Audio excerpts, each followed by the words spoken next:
Hey guys, how you guys doing? I am so sorry for the delay.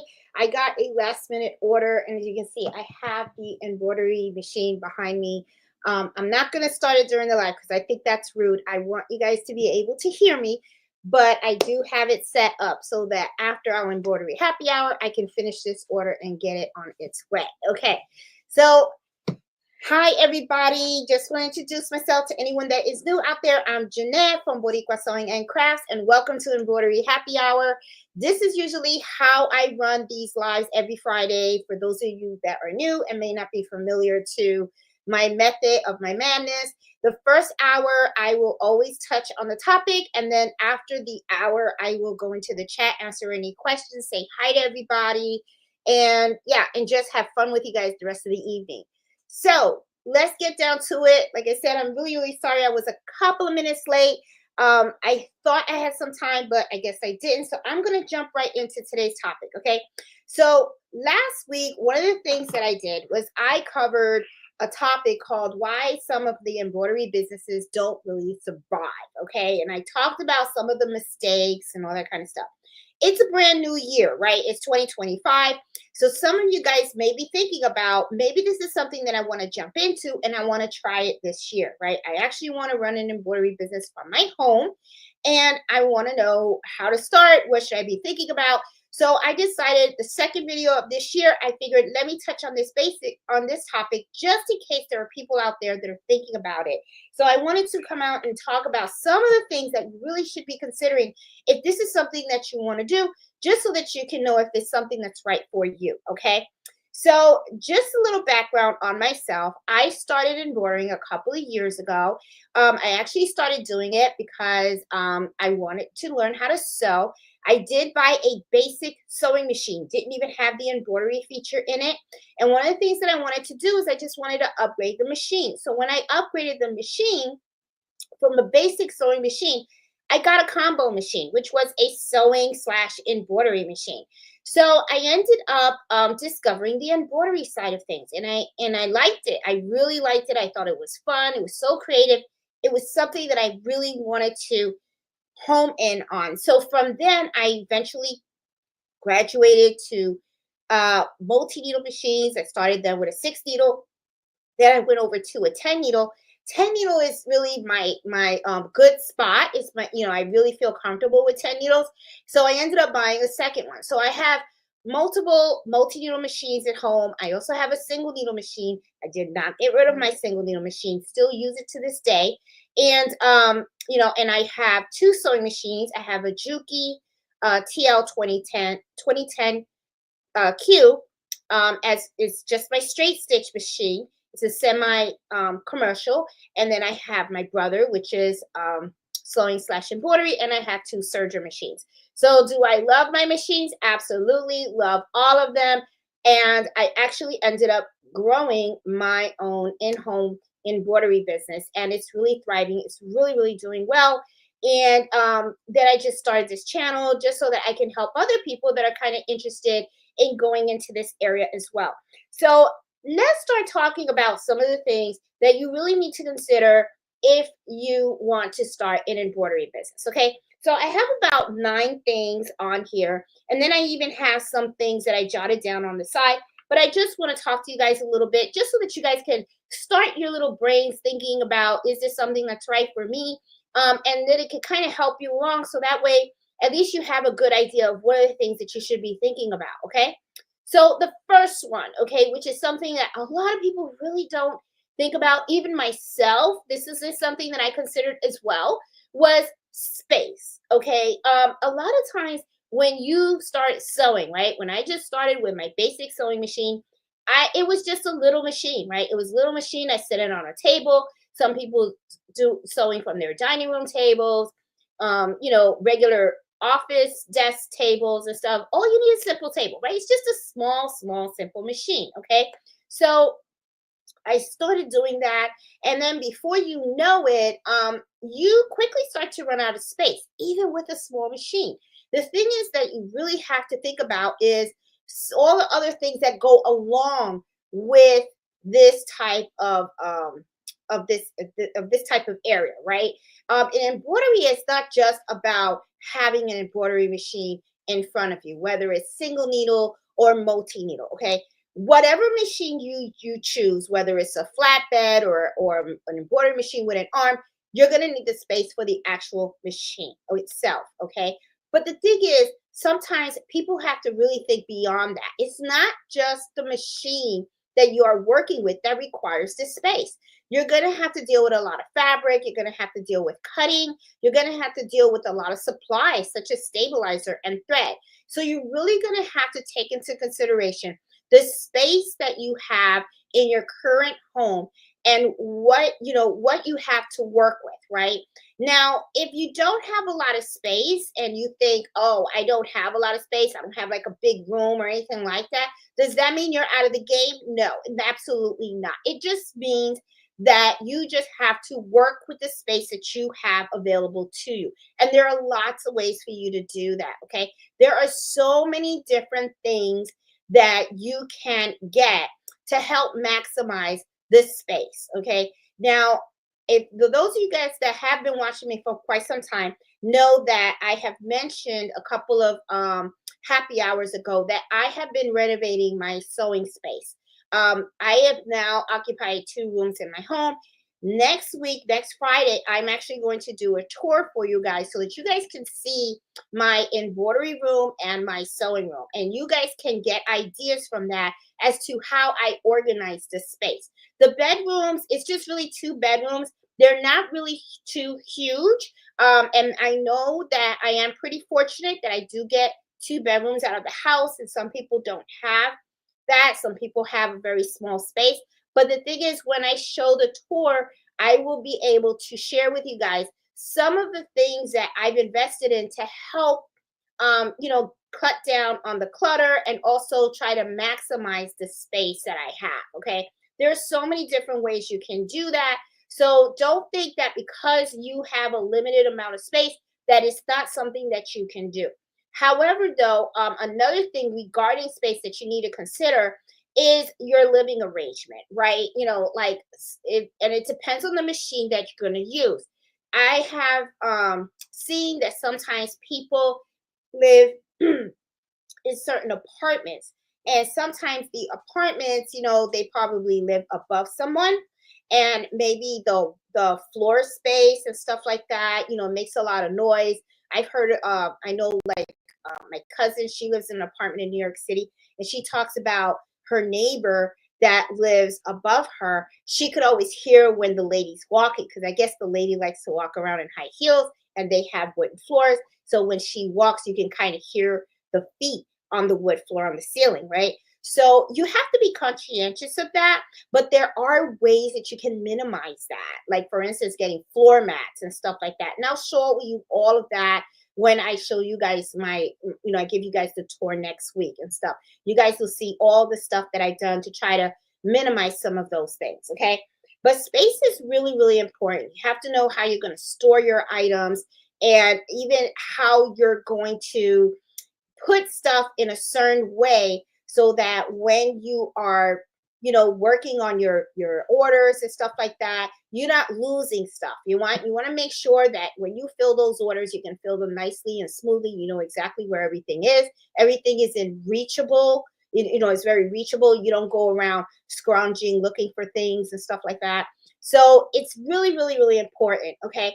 But like I said, just look at your space and start that as a basis. Okay. It's like, that you want to start this adventure, but you want to know what you got to work with. Okay. So the space is going to be a strong indication as to how you can go. You can go big, small, or even how much you can buy in advance as you run your business. Okay.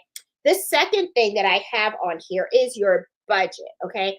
Everyone has a different budget. Not everyone's the same. Some are big, some are small. It all depends on what you're willing to invest in your business in the very beginning. Now, if you don't have much, the way I see it is, it's not something to really worry about, because as you grow your business, a lot of times the profits that you make, you're going to end up reinvesting in your business. However, though, if it is that you want to start the business with a certain type of machine and you see that right now that machine that you want is out of your price range and there isn't any other machine that is a little more affordable for you right now to help you get there, then you may have to wait a little bit. There's nothing wrong with that. So it's to me, I just look at it as you're just delaying the dream a little bit. All you're doing is you're going to invest. Mello, stop growling. All you're gonna do is he's growling at his own shadow. Okay. All right. So anyway, all you're gonna do is delay the investment a little bit. Okay. Are you okay? Sorry about that, guys. So, look at the money that you have. Now, the other thing, when you're looking at your budget, all right, don't just look at the equipment up front that you have to buy in order to start this adventure. There are so many other things that you have to consider, all right?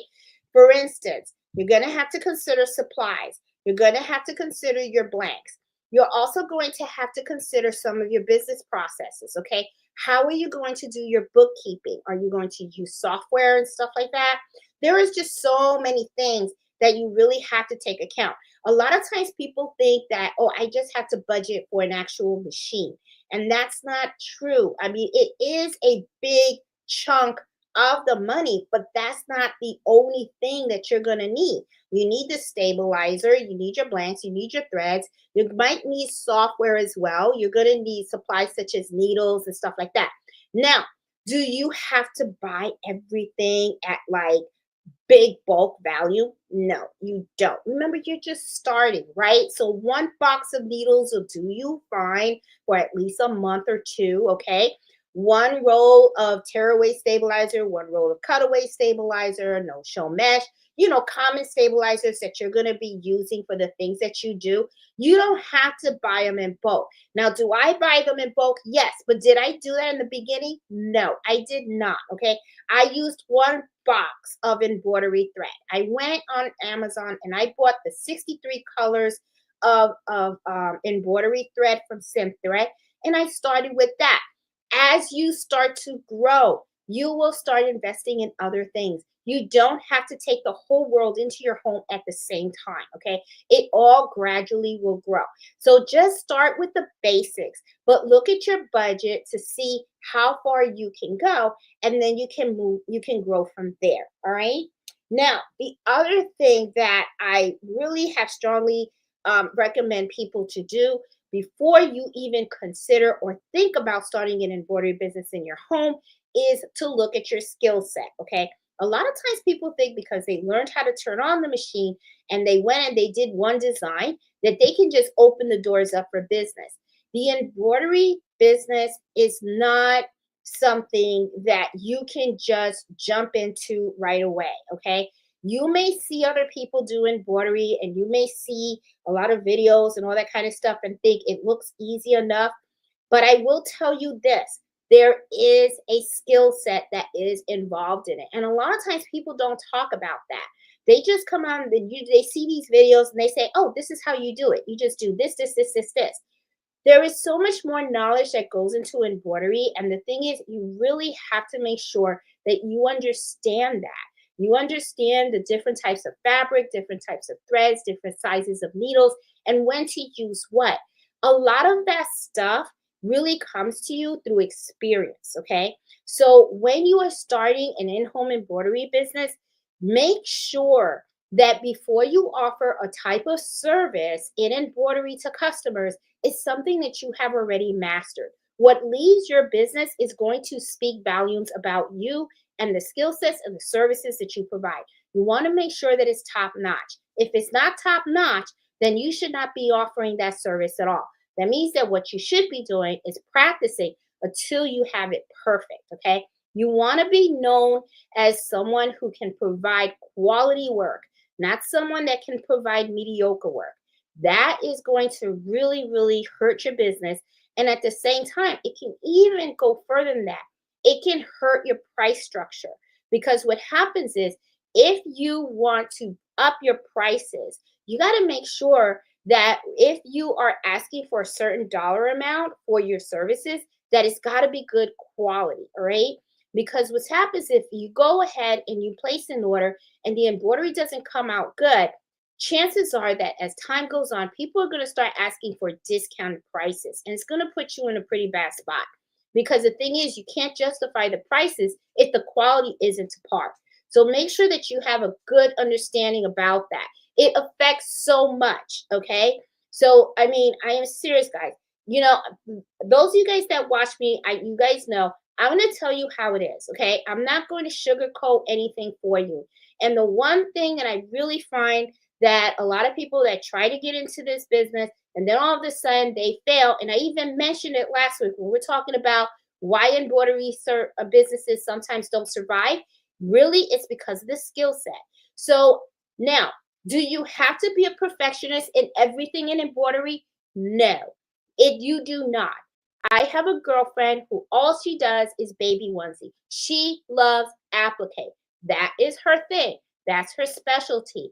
If you have an area of embroidery of where you can really home in on, and you know that you're really good at it, then focus on that. Offer that service as in your embroidery business for now. Does that mean that that's all you're going to do? No, you can grow. I did. Everybody does. We all start we all start small, and then we eventually, with our skill set, it grows, and then you can offer more and add more. Okay. So just, I want to set this stage right out here right now, just to let you guys know these things that I'm telling you is not to deter you. This is so that you can have a good frame of mind of what it is that you really should be thinking about when you want to do this. I'm telling you this because I really want to see everybody become successful. This is something that, I mean, there is enough work for everybody, all right? And the thing is that sometimes I see like people just give you little parts and pieces, or sometimes they show you a video and they say, oh, look, it's so easy. Sometimes it's not, there's more to it. So, don't be afraid of making mistakes. I want you to learn. But the thing is, I want you to be very conscientious of the fact that when you are doing this as a business, when you have a customer that comes in, places an order, and if that is not a top-notch job and it walks out that door, it can really harm you. And I don't want that to happen to you. So if, like, let's say right now you just started and all you like to do is personalize, or you're really good at personalizing stuff, right? You can take baby blankets or something like that. Very simple. You can float it and you can put people's names on it. You can do bath towels and stuff like that. Home in on that. Home in on that. And then when you're not don't have any orders, use that time to practice other types of embroidery. Practice embroidering other products, doing backpacks, jackets, polo shirts, sweatshirts, and stuff like that. And then you grow, okay? So make sure that you are really being honest with yourself about your skill set, okay? So that you can make sure that when you start your in-home business, you know exactly where to start, and you also know where you need to grow. All right. All right. So now I got number 4. Let's talk a little bit about supplies. Okay. Now, a lot of times people think that when you have an embroidery business, that there's certain supplies that people have to buy. All right. Now, one thing, let's talk about the threads, for instance. Okay. You're going to see in my room that sometimes I have 2 sizes of thread. I have some of the big combs, and then I also have the small combs. One of the things that I have always told people is the only time you should be buying the big combs is when you are using colors that you use often. Okay? Seriously. You know why? Because 2 reasons. Let's remember when I talked to you guys about the space. Well, big combs take space, right? So not everybody has a lot of space. Remember, this is in-home business that we're talking about, okay? I am pretty fortunate right now that I can take 2 bedrooms from my home and use them for my business. However, though, not everybody has that. Some people have half a room. Some people just have a small little area in their kitchen, or in their dining room or whatever, right? Or just one room and stuff like that. Different sizes. Okay. So the thing is, if you are just starting, and remember, we're just talking about starting an in-home business. There's no reason for you to go out and be buying the big combs. The only time I tell you to invest in the big combs is for you to use get the big combs on the colors you use all the time. If you have a small set, buy the small combs. Buy the small combs. It's okay. Embroidery thread does last a long time. Let's get real, okay? It's not like you stick it in the machine, do one design, you're out thread. You know what I'm saying? They last a long time, okay? So, let's be honest about it, okay? So there's really no need. The other thing is know when to buy in bulk and when no not to, okay? There are some things that I buy in bulk, and then there are other things that I don't. All right. So, you got to understand that. But when you are starting, just buy a small amount. Buy a small amount. And remember, we're talking about starting, okay? When you really start to buy in bulk, when you see the sales are starting to come and you're like, oh, shoot, they're really, people are really like this makeup bag, right? I'm personalizing this makeup bag. People are really buying it. I bought 10. I already sold 8. Well, guess what? Maybe I need to go buy another 10. That's when you start to buy stuff, okay? Don't go out there and say, you know what I'm going to do? I'm going to sell beach towels and I'm going to embroider them. So I'm going to go and I'm going to buy 100 beach towels. And then you know what happens, okay? I'm not saying that they're not sellable, but what I'm saying is you don't know if that market is there yet, right? You don't even know if you're going to hit those sales. So, if you do it that way, what happens if you don't make a sale? I'll tell you what's going to happen. Every year for the next 15 years, okay, you're probably going to be gifting those beach towels to your family and friends. Okay, so every year they're going to say, oh, wow, thank you, another beach towel with my name, just probably another color or another font. Okay, so you want to make sure that you have really already defined the area that is going to do well for you before you go and spend a whole lot of money on bulk supplies, okay, especially the blanks. Okay, you want to make sure it's going to work for you. So don't just go out there. Remember, we're talking about the budget. That was number 2. So you want to make sure. What I would really recommend to, because this is something that I did, is what I do is I took $3,000, right? I saved $3,000 and I put it in a savings account. And then I said, this is the money I'm going to use to run my business, right? And at that time, I didn't have any multi-needle machines. All I had was my Brother SC1900, and I just started with that. And then before you know it, as it started to grow and stuff, then I started to buy my multi-needle machines and started taking the money that I was making and reinvesting it in the business. So what I really strongly recommend is just get your money, the amount, budget it out and say, this is how much I'm going to spend on machine. This is how much I'm going to spend on thread. This is how much I'm going to spend on stabilizer. Look at the space that you have, okay, and organize that space so that you know exactly, like, you start to feel good and you start seeing things happen, and you're being smart about it. You're being cautious. There's nothing wrong with starting small. You don't have to start big, okay? A lot of companies start small. A lot of them, okay? If you talk to other people that have done embroidery and stuff like that, we all started small.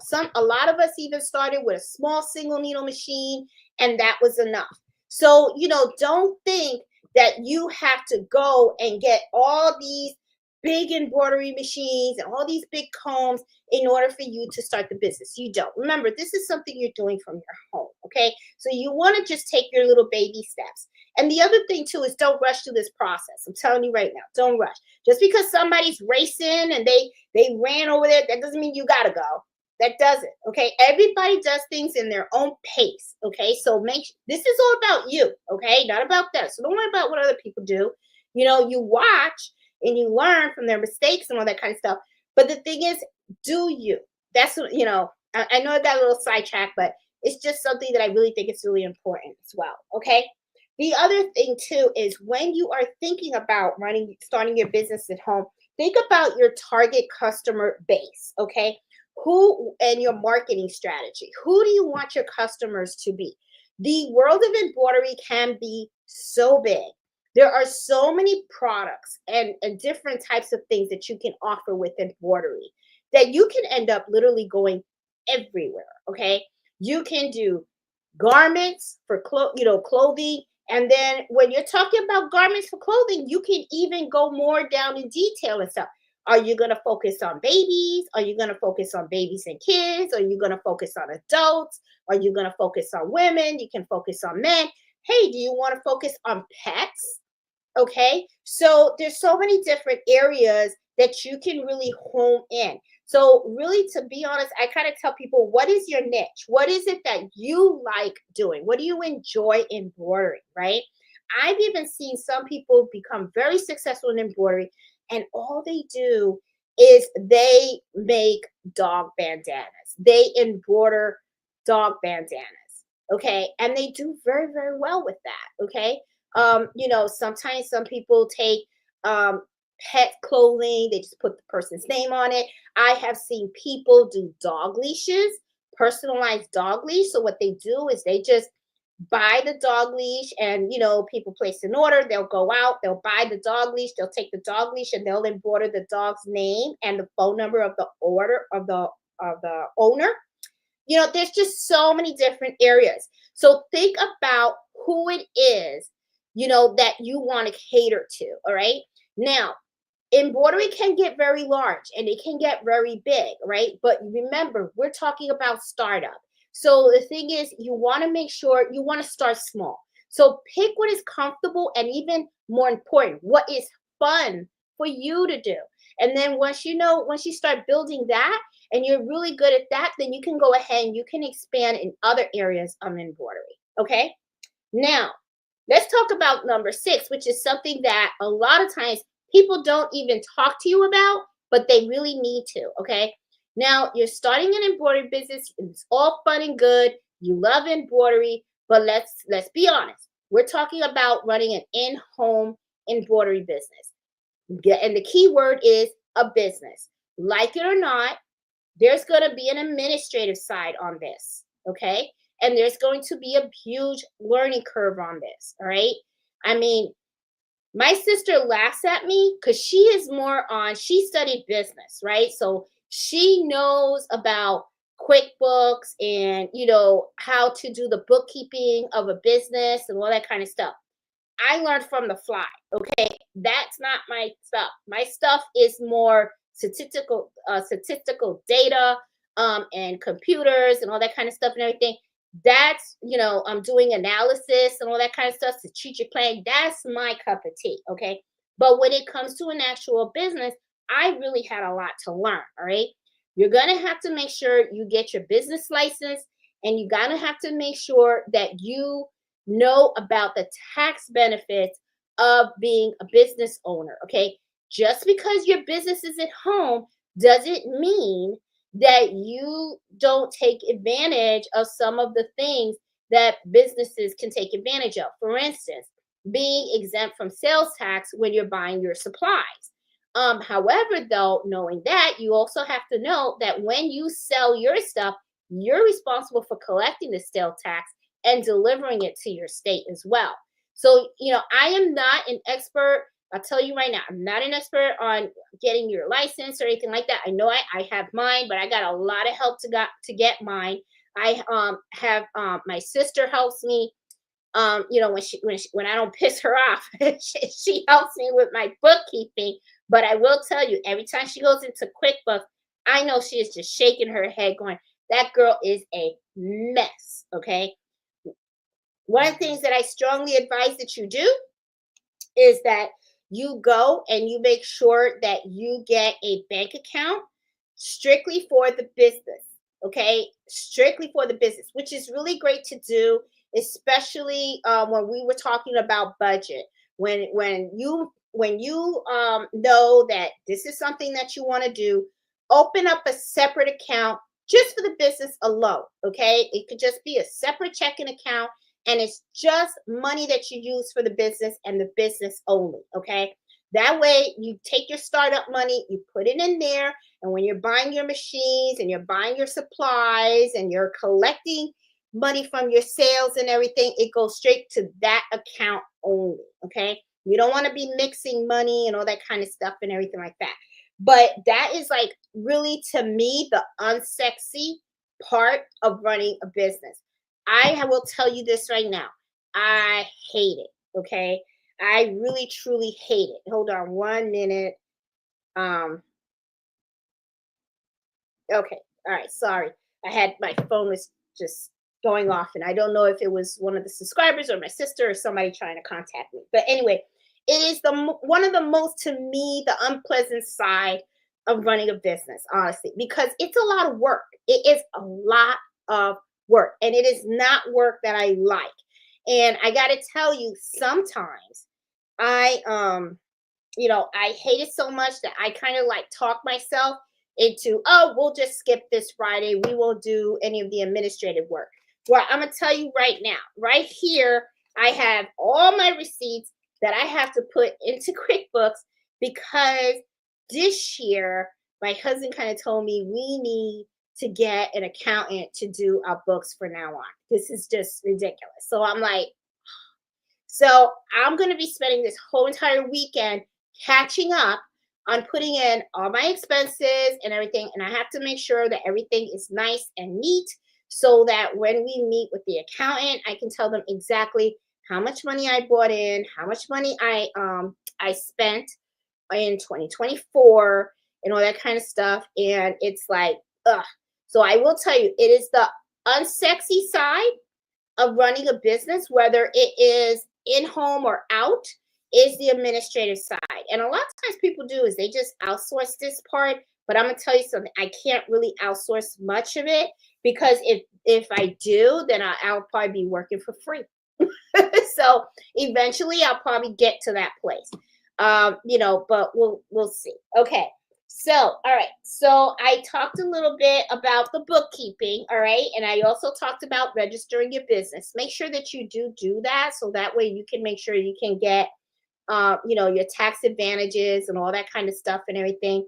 That really helps you. It helps you save money and everything. The other thing also is once you get your business license and all that kind of stuff, you can go to wholesalers, right? And you can buy supplies at wholesale prices. That is really a good source, and it's like a great place to save money. I usually get a lot of my blanks from a wholesaler. It's literally like 2 miles from my house, which I just love it. And I love it because I get to just take the money out of my business account and then I just go over there, place the order, and then I can just pick it up. And I don't even have to worry about shipping or anything like that. So it's fantastic. However, the only downside is sometimes they don't have everything that I need. So I do have to go to other sources to get my stuff, but it's okay. So it's just something that, to think about and everything. All right. So the other thing, okay, that I have to mention to you guys is your pricing structure. Okay. There is a lot of advantages of running an in-home business. Okay. First of all, you're not paying for any commercial space. Okay. You're running the business from your house. All right. So there's a lot of overhead expenses that you save a lot of money from. I don't have to pay rent to nobody because I'm here, I'm home. And at the same time, too, I get to write off some of the space from my home as my business because that's what I'm doing. I'm using the certain square footage of my home as my business, along with other stuff. Okay. So, there is a lot of advantages of running an in home business. And that's why, to me, it's like when I talk to other business owners that have their business, but it's not at home, and I talk to them, and there have been times when I have toyed with the idea and said, "Hey, should I'm thinking about doing a storefront. I would really love to have like a brick and mortar." And they're like, "Nope, run that business from home as long as you possibly can. It is cheaper, it is better, and it's just more convenient. And it really kind of truly is. Let me give you another benefit of that, okay? Like, let's say you have a storefront. Well, when you have a storefront, you're going to have store hours, right? So that means you are committed to getting up every day, going to that store, opening up the door, and being there to work for that specific time period. I'm at home. If I want to start embroidering and working on my orders at 3 o'clock in the morning, I can do that. If I don't want to get up at 8 o'clock, I don't have to get up. Okay.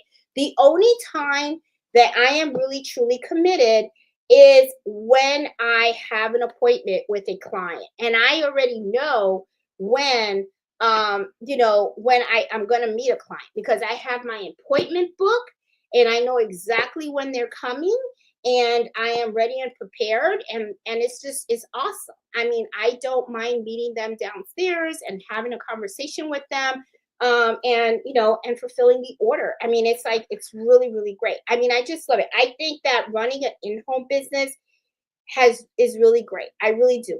Now, the only downside though, and I'm going to tell you because you guys know I'm always upfront, I sometimes can get that cabin fever, okay?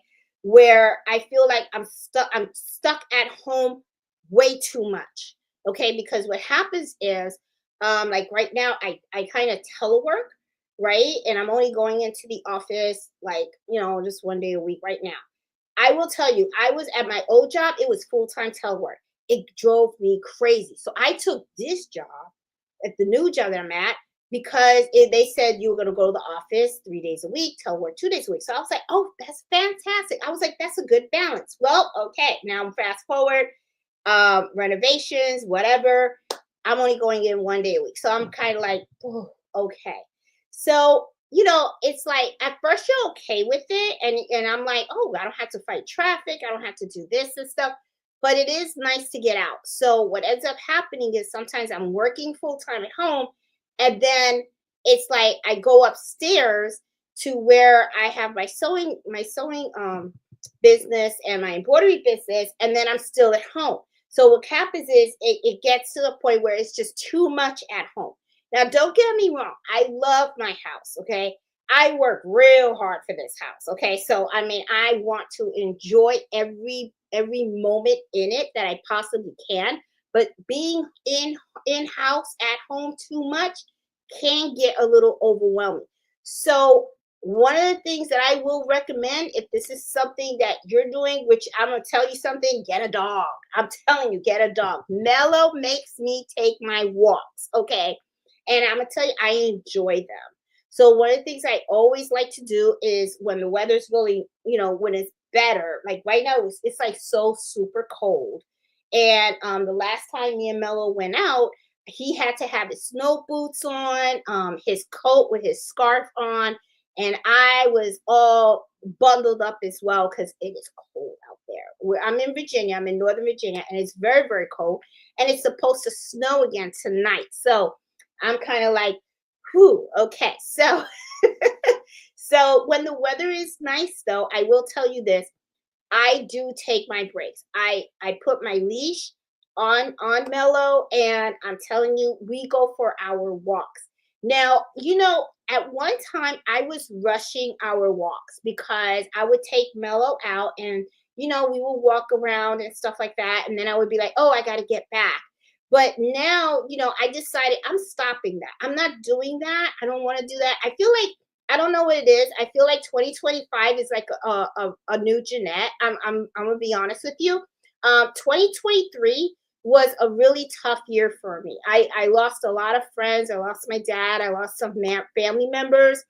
2024 came in a little rough too because we lost a family member at the beginning of the year. But then it was kind of like a year where I was kind of like healing from everything. But I feel like in 2025, I feel like I have kind of grown and I feel like I just really want to take care of me this year. So it's like, I just want to enjoy what I do. Um, and it depends. Like everybody has their own goal, okay? If you have an in-home business, and your goal is that you have to make a certain amount of money, because this is your bread and butter. Okay, I got it. But for me, it's really not my bread and butter. This is really something that I do because I enjoy doing it, and I do it because it does give me some extra money, so that way I can do other things that I want to enjoy. So I really feel like this year, I made a promise to Mello, and I told Mello, you know what, when I put that leash on you, we are going to take deep breaths. We're going to enjoy the fresh air. I'm going to take my time walking. I don't want to rush. So now it's like any little tree he wants to smell and lift his leg on, do it. Do it. Smell away. Okay. I don't care. I just want to relax and enjoy every moment that I have with him, walking, and just enjoy and stroll. So now I don't even fast walk or anything. I call it strolling. We just enjoy it. So and that is one thing that I want to tell you guys. If you are thinking of doing this as an in-home business, make sure that you are taking care of yourselves, because cat you know being in house, indoors too much cannot be too good. Okay, now I enjoy being home. I am a homebody. My husband's a homebody too. But the thing is, you want to get the fresh air. The difference between me and Fred, though, my husband, is he actually sits on our deck all year round. That's his spot. So he has his fresh air and he enjoys it. And he talks to the neighbors every time they walk by our home, because we have a corner lot, and every time they walk by our house, he always waves and has conversations with them. So he has his outdoor time. But with me, it's a little different because I'm working in my office downstairs, and then after that, I come upstairs. Now I'm not doing that anymore. Me and Mello are taking our walks. We're enjoying the outdoors, the fresh air, and everything. I am not stressing over orders too much either. I have actually, in my appointment book, I have actually blocked off spots on my appointment book where I will not take any orders or even process any orders, because those are my me time and me and Mellow time and me and my son's time and stuff like that. So I decided that I am really going to focus on me this year and just enjoy what I do. That's what I plan on doing. So, but I just want to share. The reason why I'm sharing this with you guys is because if you want to start an in-home embroidery business, it can get crazy. And I just want you guys to think to really be conscientious of that and think about self-help, because that's really, really, really important. I mean, it is a lot of fun. Don't get me wrong. It can be fun to run a business at home. It can be challenging. You learning so much. You meet so many awesome people. But it can be challenging and stressful too. Okay. Like I said, you're not going out that much. Sometimes you might meet customers that are not exactly very nice. Okay. So eventually you're gonna grow that thick skin. You're gonna end up getting to the point where you're gonna be like, wait a minute, I just can't, I'm not gonna just take that. You're gonna have customers that are gonna try to debate your prices. There's going to be people that are going to try to intrude on your time. And what I mean by that is, you're going to have customers that are going to call you and they're going to say, hey, I have something that is embroidered and I need it done within an hour. No, it doesn't work that way. I did that. I had a couple of customers this past holiday season actually reach out to me last minute and actually wanted me to do stuff for them, and I'm kind of like, I'm booked. And they would, they try to guilt you into it. They're like, well, it's only one thing, or it's only two. And I'm like, no, I'm booked. So you have to kind of, there's going to be some unpleasantries into this. Okay. Just as, there's challenges and everything like that. So just be aware of that. So when you are, doing an in-home business, just know that there's good and there's bad. All right. But there is more good.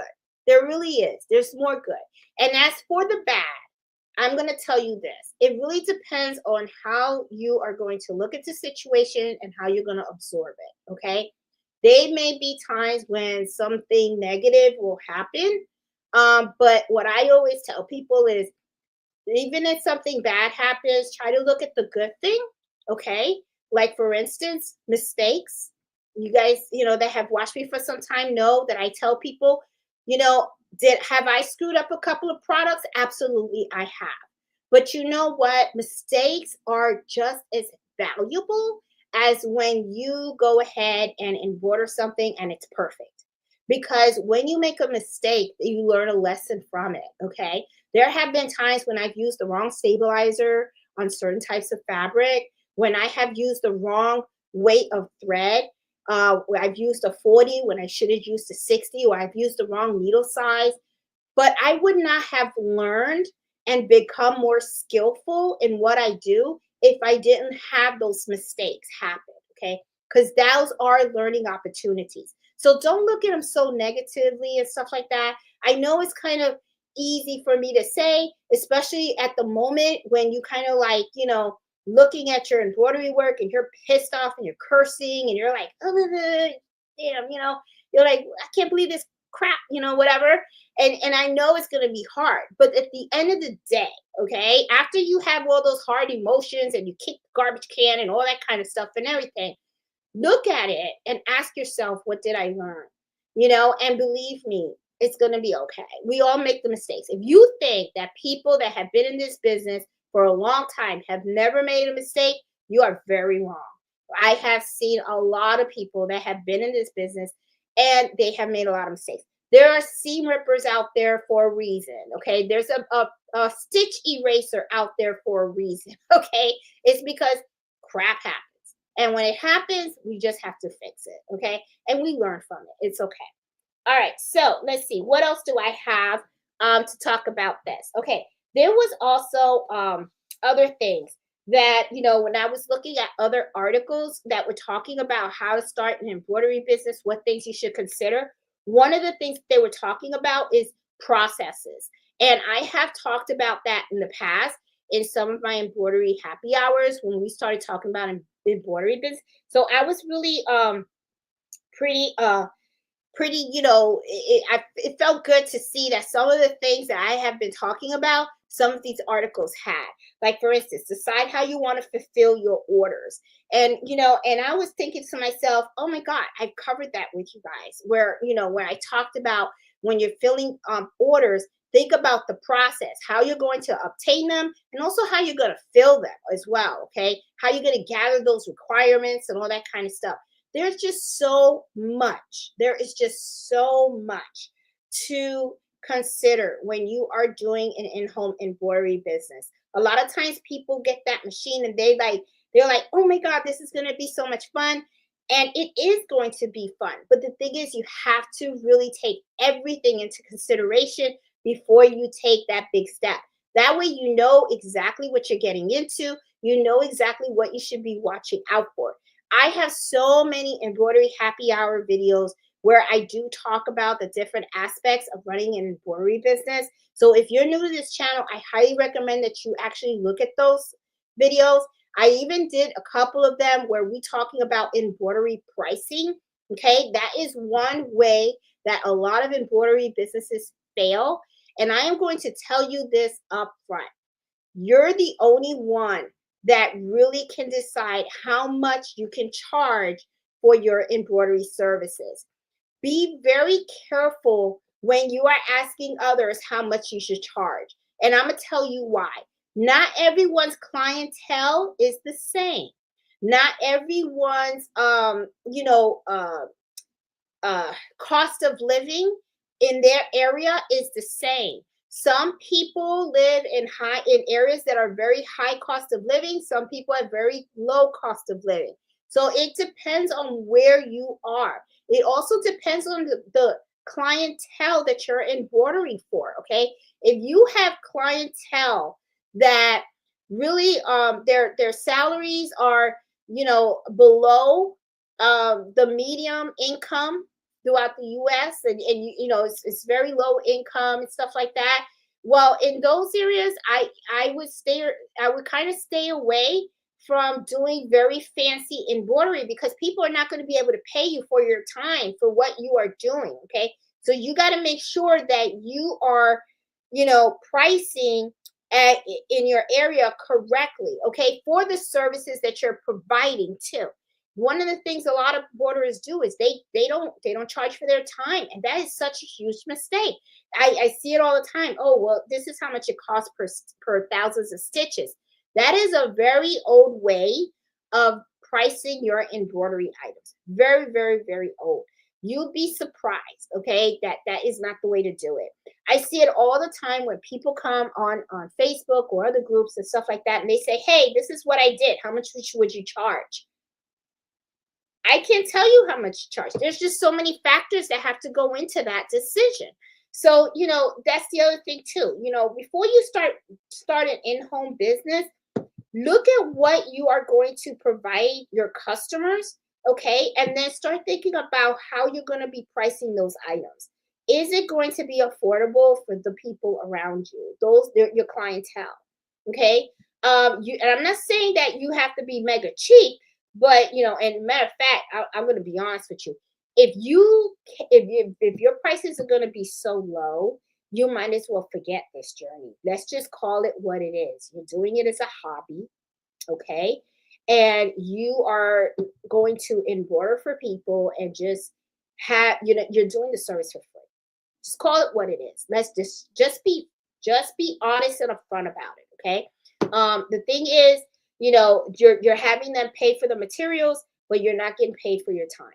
So you really have to know how you're going to price your items. If you don't price them right, you're not going to do well. And remember, the word here is you want to run a business. And if you're running a business, it's all about making money. I've never heard of a business where they are okay with losing money or giving their money away or their time away and stuff like that. There's a reason why people are in business, okay? And it's for the ching ching, for the money, okay? And if you're not going to make the money, you're not a business then, okay? This isn't something that's going to work for you, okay? So, because this is how I look at it.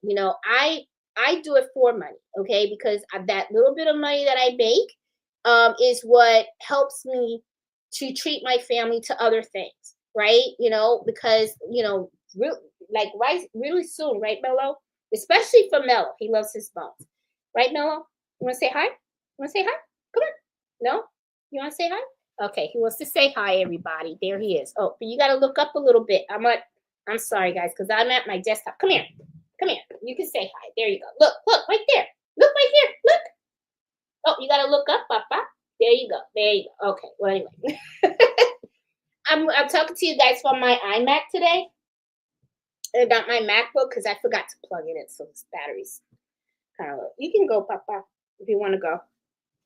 You can go. I think he wants to go with Daddy and hang out at the deck before it snows tonight and stuff. So anyway, guys, that is some of the information that I wanted to share with you guys. If you were thinking about running an in-home embroidery business, I hope that this information helps some of you guys out there and stuff like that on, things that you need to consider and all that kind of stuff. So what I'm going to do now is I'm going to go through the chat and say hi to some of you guys.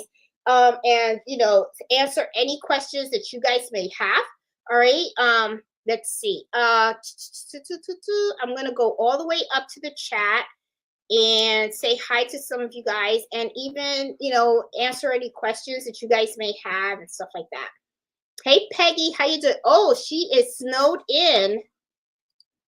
She is snowed in Cincinnati, almost up to my knees. Oh, wow. Then you know what? I have two cousins, Tracy and Leslie, that are in Ohio. I'm going to have to text them today and see how they're doing.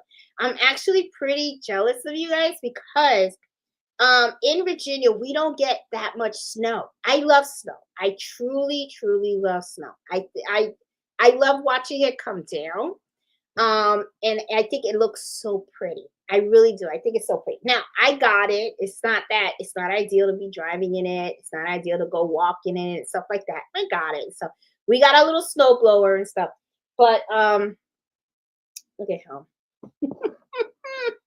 He loves I guess he's looking at the embroidery machine which I have on here because I have an order for a blanket that I have to get done tonight, which I will. And I don't know if that's his way of hinting that I got an order to work on or what. So I'm like, oh well.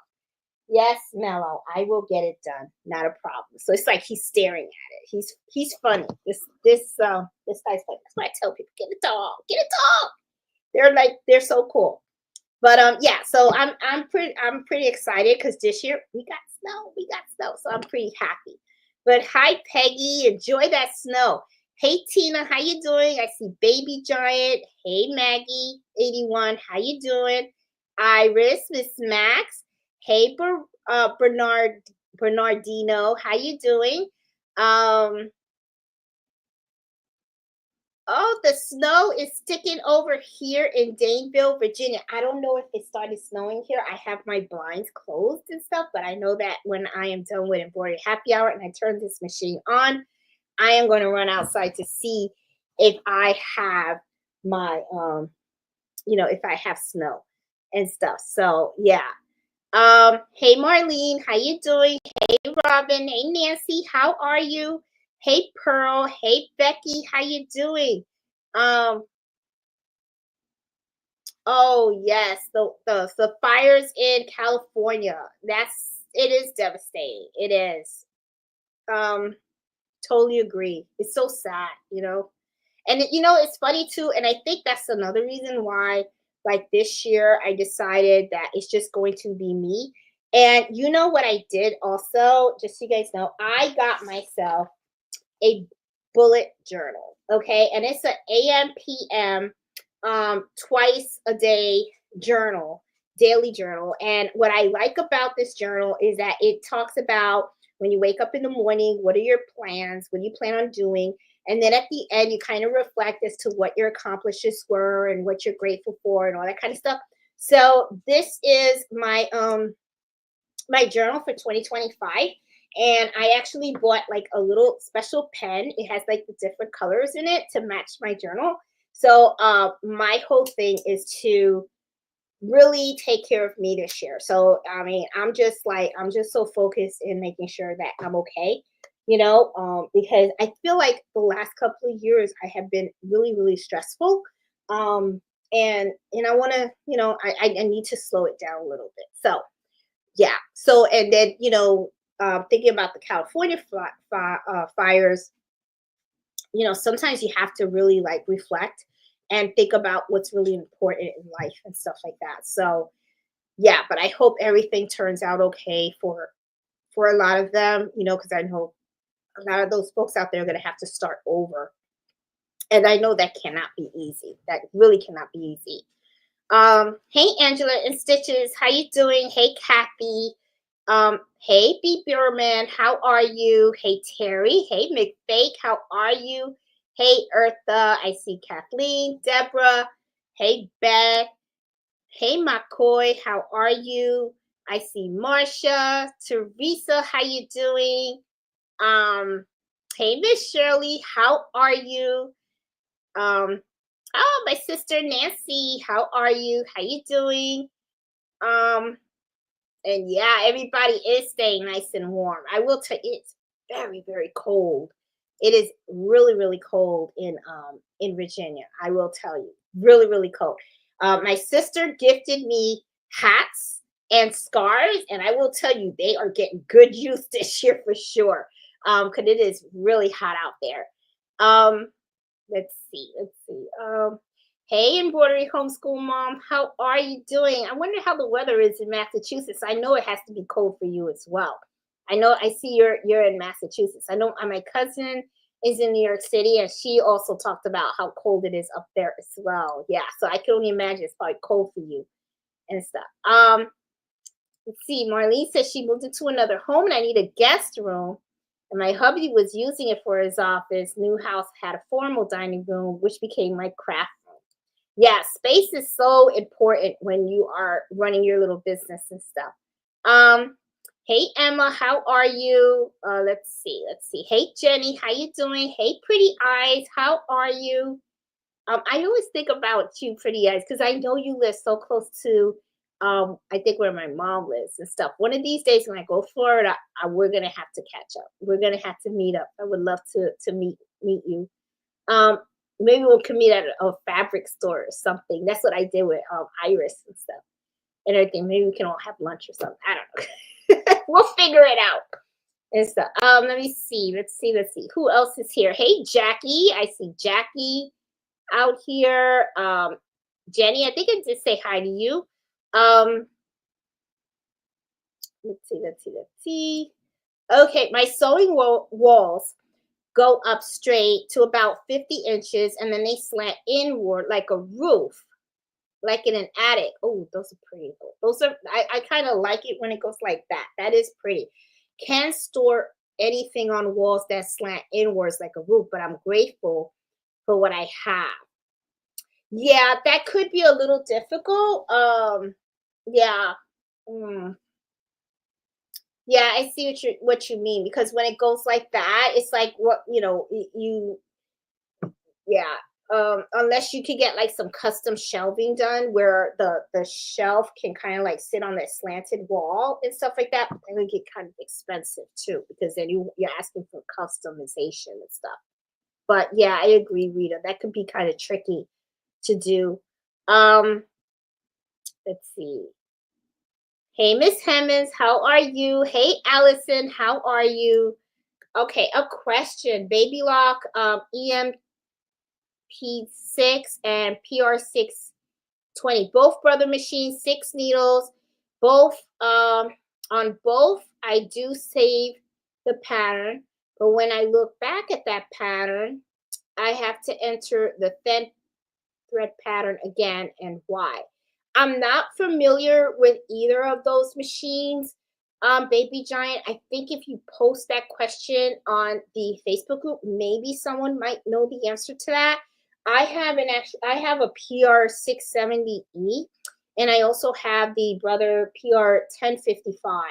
The PR670E is the 6 needle and then the 1055 is the 10 needle.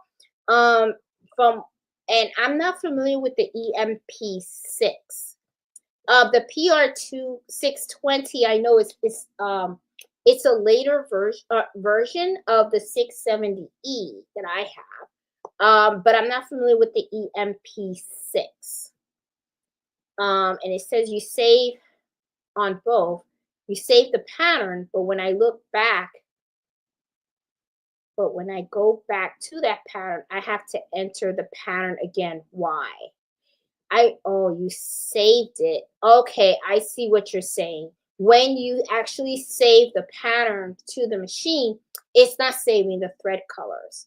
So I will tell you this, Baby J, I do have like a couple of designs that um but I never saved it on the machine. It's just because I've done the design so many times, I know what the numbers are of the colors. I just reselect them and I just then border it. I don't bother with it. What I would probably try to do if you're saving that pattern on the actual machine, okay? What I would do is make sure that when you're on your embroidery software, um, you have you have it on the USB. Take the USB to your machine. Bring it up. Make sure the colors are right. Okay? But delete the old pattern from the machine. Make sure it's not in the machine at all. Then when you have the design on the machine again, when you upload it again and you have the colors right, hit save to the machine. Okay? Then delete it from your screen and then try to bring it back up and see if that works. That's what I would do. See if that works, because it could be that maybe it's just not saving because the pattern's already on the machine. So try deleting it from the machine, but make sure you have it on a USB because you don't want to lose your design. So make sure you have the design on USB, but go to the machine, delete it from the machine completely. Okay. Turn off the machine. Wait like 10 seconds and stuff like that. Then turn it back on. Put the USB, the USB thumb drive back on the machine. Bring the design up. Make sure the colors are straight. and then save it again to the machine. Okay. And then see, then, turn it off, or the machine, bring it back up and see if you bring it from the machine again, if it corrects that. That's what I would do to see if I can fix that. Hope that helps and stuff. But give that a try and see how it goes. Hey Marlene, I never stopped I never stopped learning, trying to do whatever it helped the process. You're always going to be learning. You're always going to be learning. I want to make a t-shirt quilt of my husband's empty. How do I go about doing that? Oh, those are fun to make from what I heard. And those are, oh my God, I heard people love making those and stuff. I think you have to cut the squares and stuff. I think my sister knows how to do that. Hey Bubba, how are you? Oh, love what he's saying. Find your lane and excel in it. Yes, that's what I totally agree. Especially in the beginning, okay? Excel at it, and then you can grow from there. I would like to embroider some of them and sublimate others. Okay. Great way to put it, Bubba. Quality over quantity. That is so important. I am telling you, that is so important. And and I'm gonna tell you something. This is something that I want folks to think about also. There are a lot of different types of businesses out there, right? And sometimes some business owners will come out and say, well, it's okay to make a mistake once in a while, and customers will get over it and stuff like that. Well, this is how I look at it in the world of embroidery, okay? If you do an embroidery and you do a bunch of polo shirts, and the embroidery is not that great of quality and all that kind of stuff. Well, I'm going to tell you right now, that shirt is going to be walking around for years, okay, and showing off the quality of the work that you do for years. It's not just something that people can easily forget, because it's going to be out there and it's going to be talking about you, okay? So in some types of businesses, mistakes can be forgiven. But when it comes to embroidery, okay, the mistakes can really speak about you for a long time if they leave your shop. So just think about that, okay? Because what ends up happening is that you may have been in the beginning, okay? You might be in the beginning of your stages of running a business and you're learning, right? Because I'm gonna tell you something. The quality of embroidery that I do now is not the same of when I first started. Okay, it may have looked cute at the time when I first started, and I was thinking, oh, it came out okay, but it wasn't great quality. Okay, now my embroidery is top notch, because I'm not going to allow anything walk out of here that's not top notch. I mean, you guys have seen some of my work. I don't mess around. All right. And there's a reason why I get a lot of repeat customers. Okay. And, because they know that I don't mess around when it comes to my stuff. So, you have to really be careful about that, because the quality of the embroidery is really, really important in this business. It really, truly is. It's going to speak volumes about your work for years to come. This is not something that people are going to quickly forget. There's a reason why people ask for embroidery. Embroidery, when you stitch embroidery on a polo shirt, a business logo, or something like that, that embroidery should last for as long as that shirt can last. Okay, it's supposed to last as long as the life of the product. All right. So if you did a shoddy job in embroidering a logo or something like that, and you let it walk out the door like that, believe me, that shoddy job, people are going to see it 4, 5, 6 years down the line, and it's going to be talking about you, and you don't want that. You do not want that. So quality is extremely important. It is extremely important. I cannot emphasize that enough. I really cannot. you know. My sewing walls go straight about 50 inches, then they slant. Oh, I think I already put that out there. um, let's see. Everyone's giving ideas over that over your sewing room. Rita, people are throwing ideas at you. And also ideas over the quilt I see on the chat. Um, I decided to use what thread I have. I have too many big combs. See? Yeah. Only now buy if it's a specific color that's needed and get it small.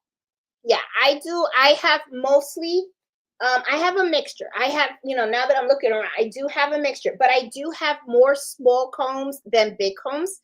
The big combs that I do have are colors that I use on a regular basis. Basis. I can't talk now. That's like I'm more like that. But yeah. So I mean, that is one thing for sure. I mean, but thread is expensive. Okay, it is really really expensive. We're always looking at different places where you can buy thread at cheaper, but good thread is expensive. And be careful though also about the type of thread that you buy. You do see a lot of different threads out there with different prices and stuff like that. Sometimes you kind of get what you pay for. I will tell you this, depending on the order that I have, that sometimes determines the the type of thread that I use. I'm going to tell you that right now. When I am working with certain companies and I am working on their logos, I usually lean to the more expensive threads because I know that the logo is going to represent their business and stuff like that. So I need to make sure that that embroidery is solid. So I always lean towards threads like Florina and Meridina, Medina. I said Medina. I know it is not. What is this? Marina or whatever. You guys know what this is, okay? This one and also Florina. Florina is my other one. Those are my top quality thread that I use, Florina. This one also as well. I love these, okay? And I'm gonna tell you why I like these two. I like them because they're very consistent with their colors, okay? So whenever I need to buy a replacement, I can always know for sure that when I go to get another comb of that color that I need, that number, it's going to be an exact match. Okay, sometimes when you go for the more economical threads, sometimes what happens is the thread. Now, I'm not saying that it's really bad. I'm not saying don't do it, but what I'm saying is sometimes you'll find sometimes a little difference in the color dye.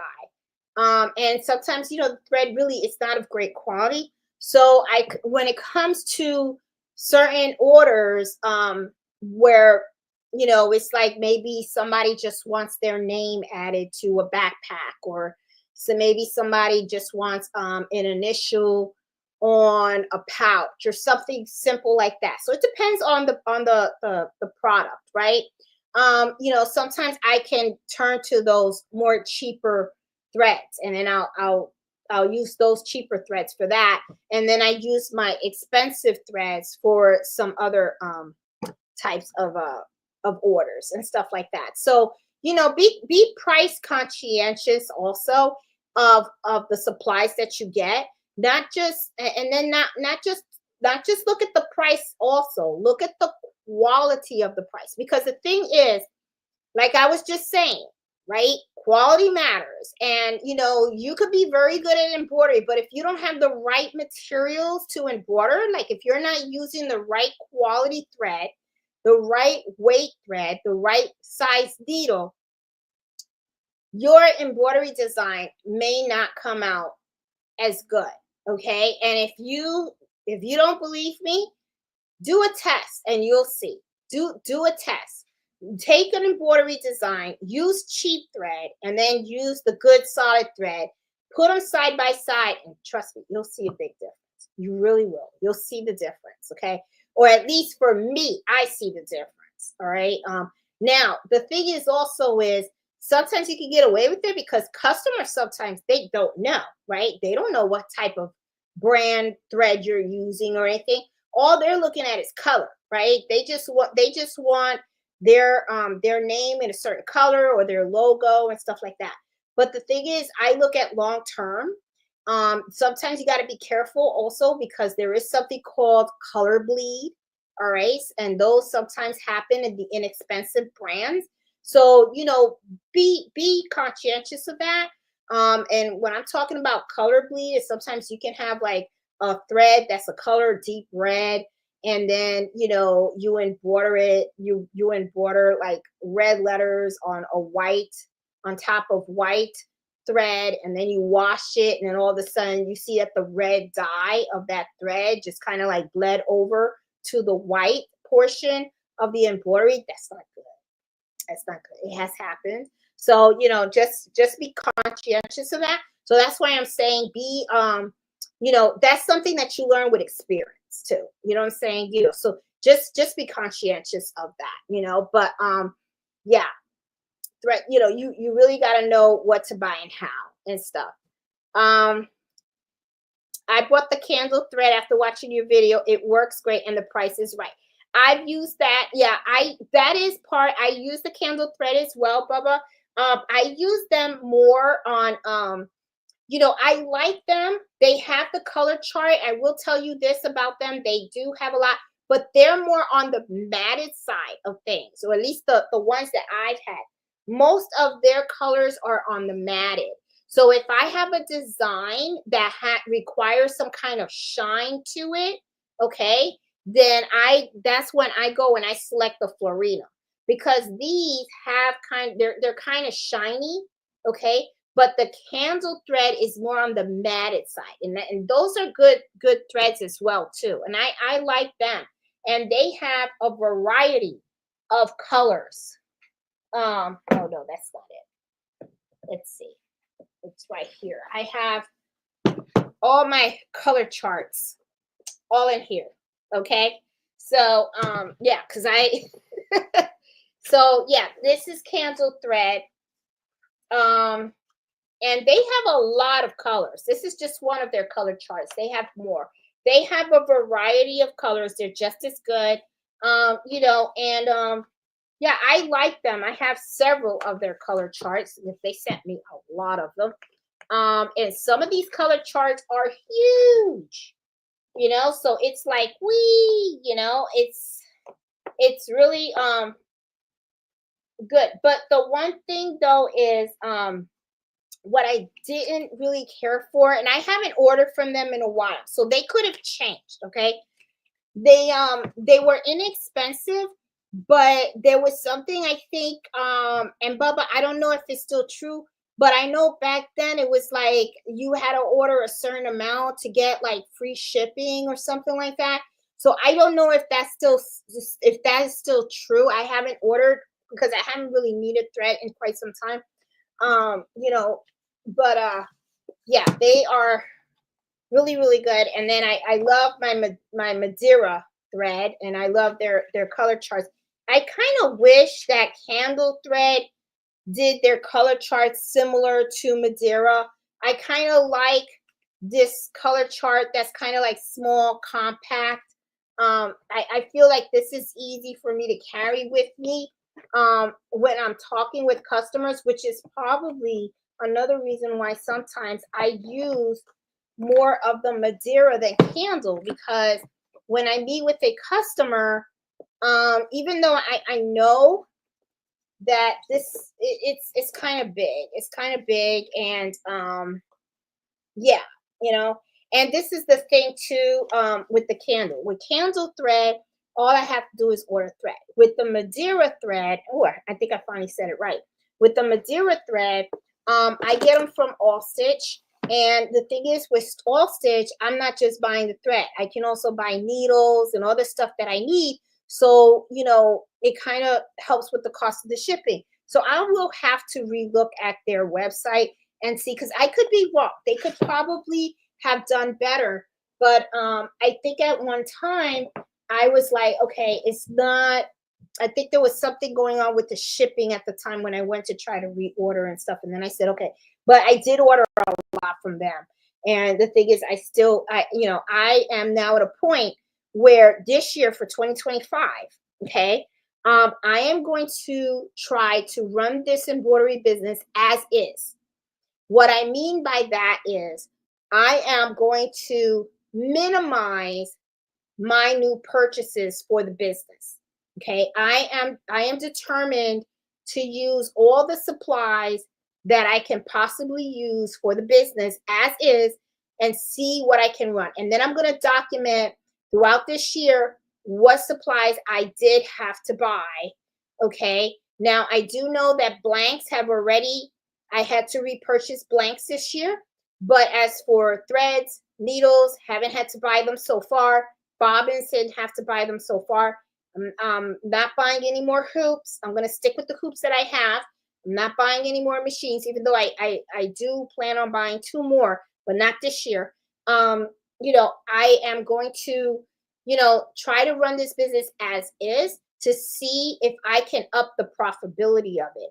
That way I don't have too much of expenses, and when I make money, it's actually money that I can just use. So I want to see how it grows. So I'm hoping not to have to buy any more threads at least till the end of this year. So we'll see how that goes. We're gonna see how that goes because that's what I plan on doing and stuff. But candle thread is actually very, very good. I agree. Um, let's see. Uh,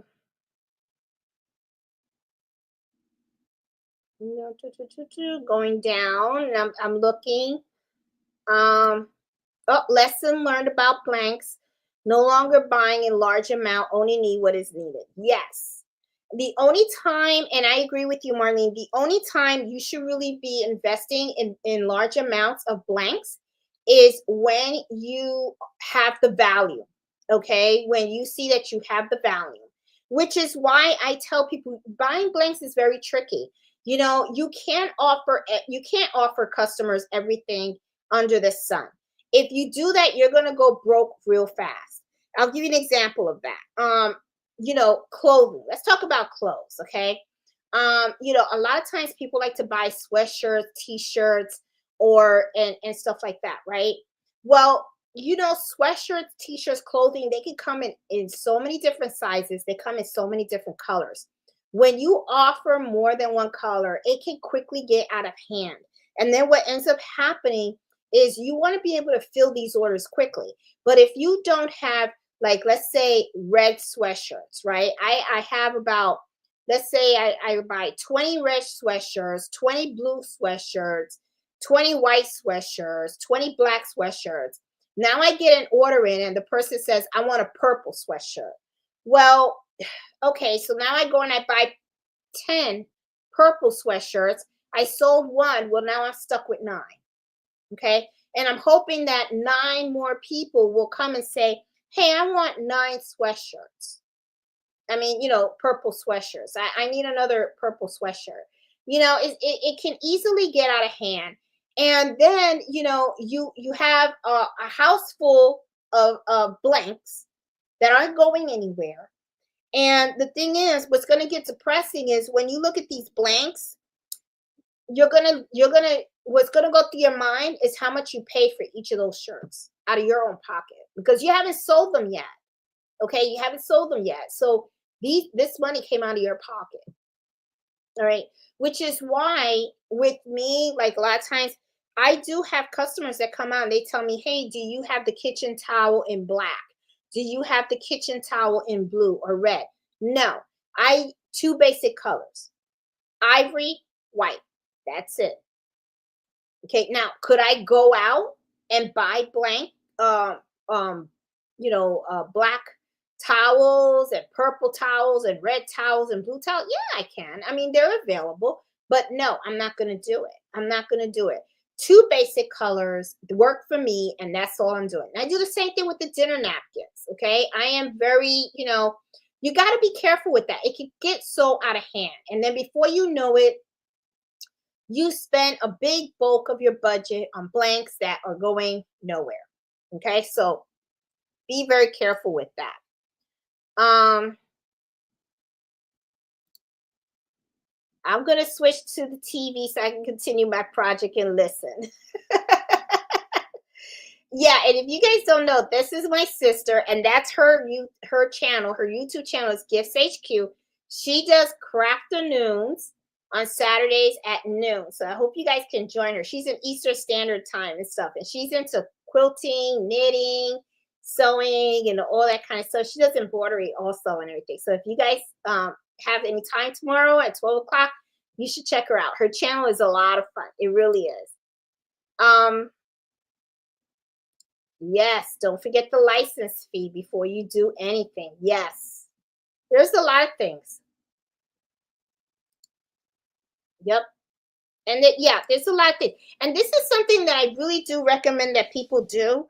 If you have never owned a business before, see if you go to your community college. Go to the community college or ask around, and sometimes the universities, what they'll do is they'll have these classes that you can take on the weekend on how to run a business, or how to do your bookkeeping and all that kind of stuff. They offer some of that.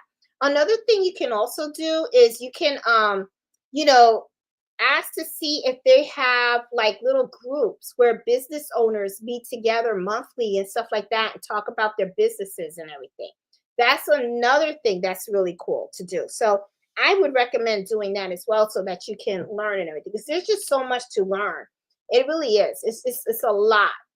Um, Marnie says, I like to take an order and work on it immediately. Keep it small and fluid. I do the same thing. Even though I have a processing time for a lot of my orders, I like to schedule my local orders because sometimes, I have to.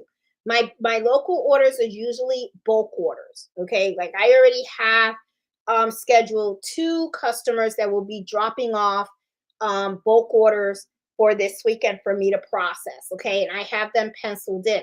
But as for my online sales and stuff, as soon as the order comes in, I like to get it processed right away. So that way they are out the door and in the mail.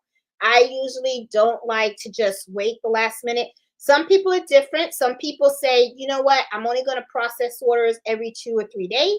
But I like to just do them right away. That way it's done because you don't know what's going to happen in the future, right? I might be too busy, doing other stuff. So you never know. Let's see. Take pictures of your home office or dedicated spaces if you claim tax deductions. That's good advice as well. Hey, Faith, how are you? And separate financial banking from personal account as government requirements depend on it. Very true. Hey, Miss Davis, how you doing? Let's see. If you do a sale or resale, you don't have to charge tax depending on your state requirements. You may need the business that you're selling to provide their business license. Yeah, I always have to charge sales tax where I'm at because the items that I buy, I don't pay sales tax, but I am actually selling a finished item. So I have to take the stuff, and so for all my services, I always have to charge sales tax, and then I have to pay and stuff. Which reminds me, it's due the 20th of every month. So 20 by yeah, maybe tomorrow I need to pay my sales tax for the last 3 months and stuff because I have to submit my sales tax every 3 months and stuff. I used to do it monthly, but now I'm doing it every 3 months. And I got a feeling they're gonna change it on me and they're gonna ask me to do it monthly because my sales have really grown. So I think they're probably gonna change that for me. Um let's see, a page scanner. She said, get a page scanner. Yeah, QuickBooks does have something where I can just take the picture and stuff. I'm just lazy. I just got lazy. I really did. I'm not gonna sugarcoat. I'm not gonna lie. I got lazy. I just gonna have to do something. So yeah. I gotta get with it too because I don't want to go with the accountant and then piss her off because she's gonna be like, "Really, Jeanette? Really? You're not ready?" Be like, "Eeh."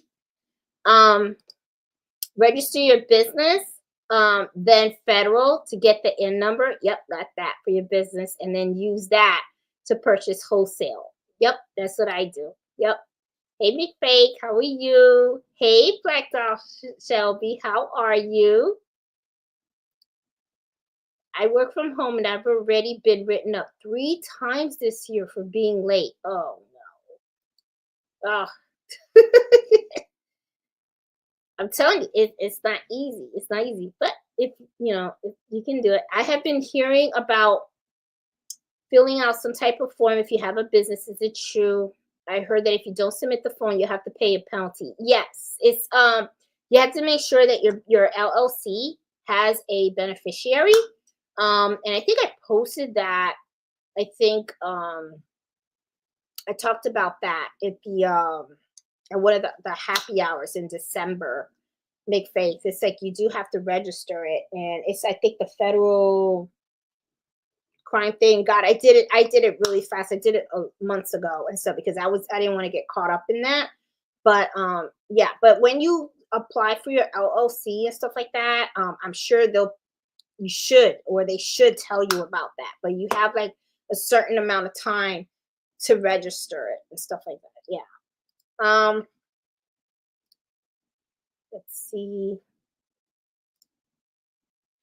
I am team work at home. My daily commute is about 20 feet to my pod. Once a week, I have to make a 50-mile trip to get my supplies. It's a beautiful drive. Aw. I have to admit, though, Carol, when I go into the office that one day a week, I actually really do look forward to that because it's something different, gets me out of the house. So I kind of like it. I get to ride the bus and all that kind of stuff. So I like that. It's something to get me out of the house and everything. So yeah. Supervisor, yep.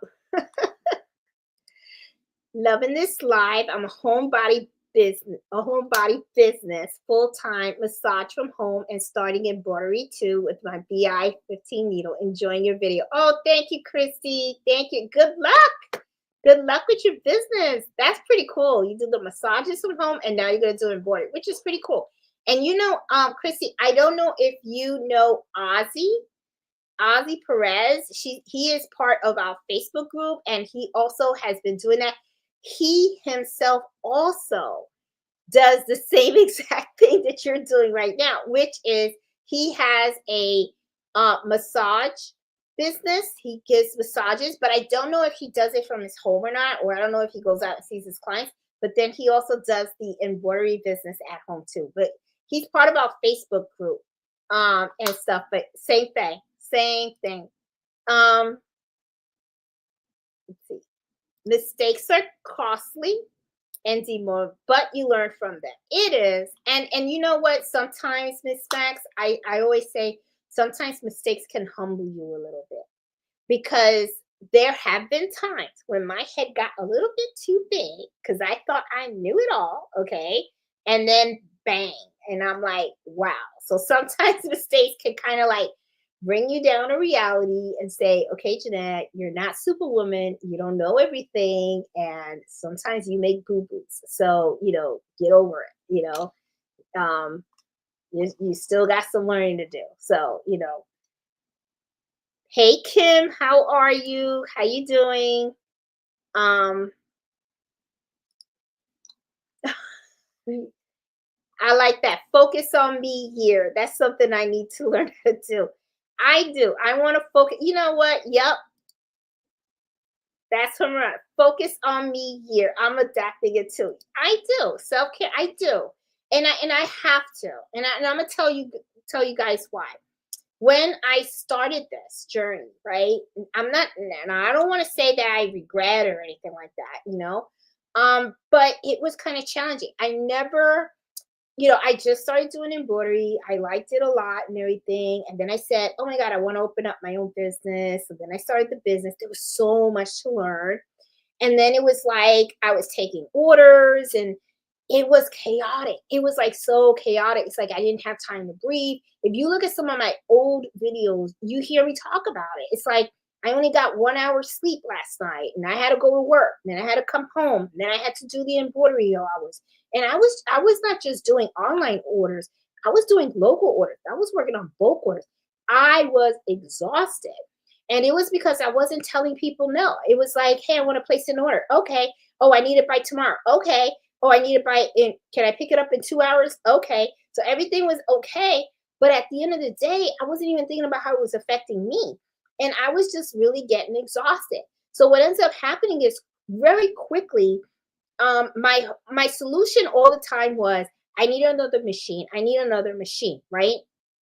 So now I ended up with three multi-needle machines. I got a single needle machine, two sergers, two sewing machines. So it's like, and I'm still tired because the orders are coming in, and sometimes when people put orders in, it's not just one or two, right?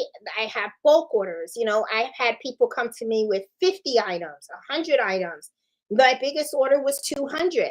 I mean, a whole bunch of stuff. And it can get very overwhelming. You have clothes everywhere. You have to hoop them. You got to embroider them. You got to package them up and all that kind of stuff.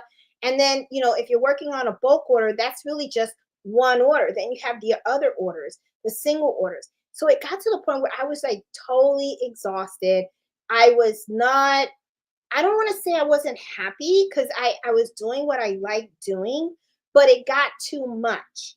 And it got to the point where it was like when I didn't wasn't in my embroidery room and I wasn't working, I wasn't really enjoying time with family and friends, right? Because my focus was always thinking about, what am I going to do with the YouTube channel? What am I going to do with the business? What am I going to do with this, that? And it got really overwhelming. And then what happens is you become really exhausted and you get burnt out. And it's not good. It just really isn't good. And 2023 was, like I said, very difficult. I lost my dad. And I don't think you ever get over that when you lose a parent, and and we had other family members that passed away. And it was the first time I think in my life, before that, the only thing that I ever lost that was really precious to me was my very first dog, right? That was the first time that death had really impacted me. And in the year 2023, it impacted me in a really bad way. I lost three friends, and three family members. So it was just like, what the heck, and I was still working, exhausted, and then 2024 came and, I was ramping up the business and everything. But then towards the end of 2024, I said, you know what? It's no, I don't want to do it like this. So that's when I really started to think about not just running the business, but running it in a smart and efficient way. Okay. And that's when I started sharing with you guys videos where I started talking to you guys about learning how to fill your orders in a smart way, looking at your business processes, looking at your space and how you have it set up so that when you are working on orders, you can work on them efficiently. I even did a video of you guys of showing you guys how I even set up the room when I was working on a bulk order so that I could show you the repetitive process. So it's like an assembly line and you're not running back and forward and feeling like a mess, because that's what I was doing. I was actually running back and forth feeling like a mess until I actually said, wait a minute, I got to get smarter. I have to get smarter, on how I am doing this because it's doable. It is doable. I'm not, I'm not like going crazy and trying to do something I can't do.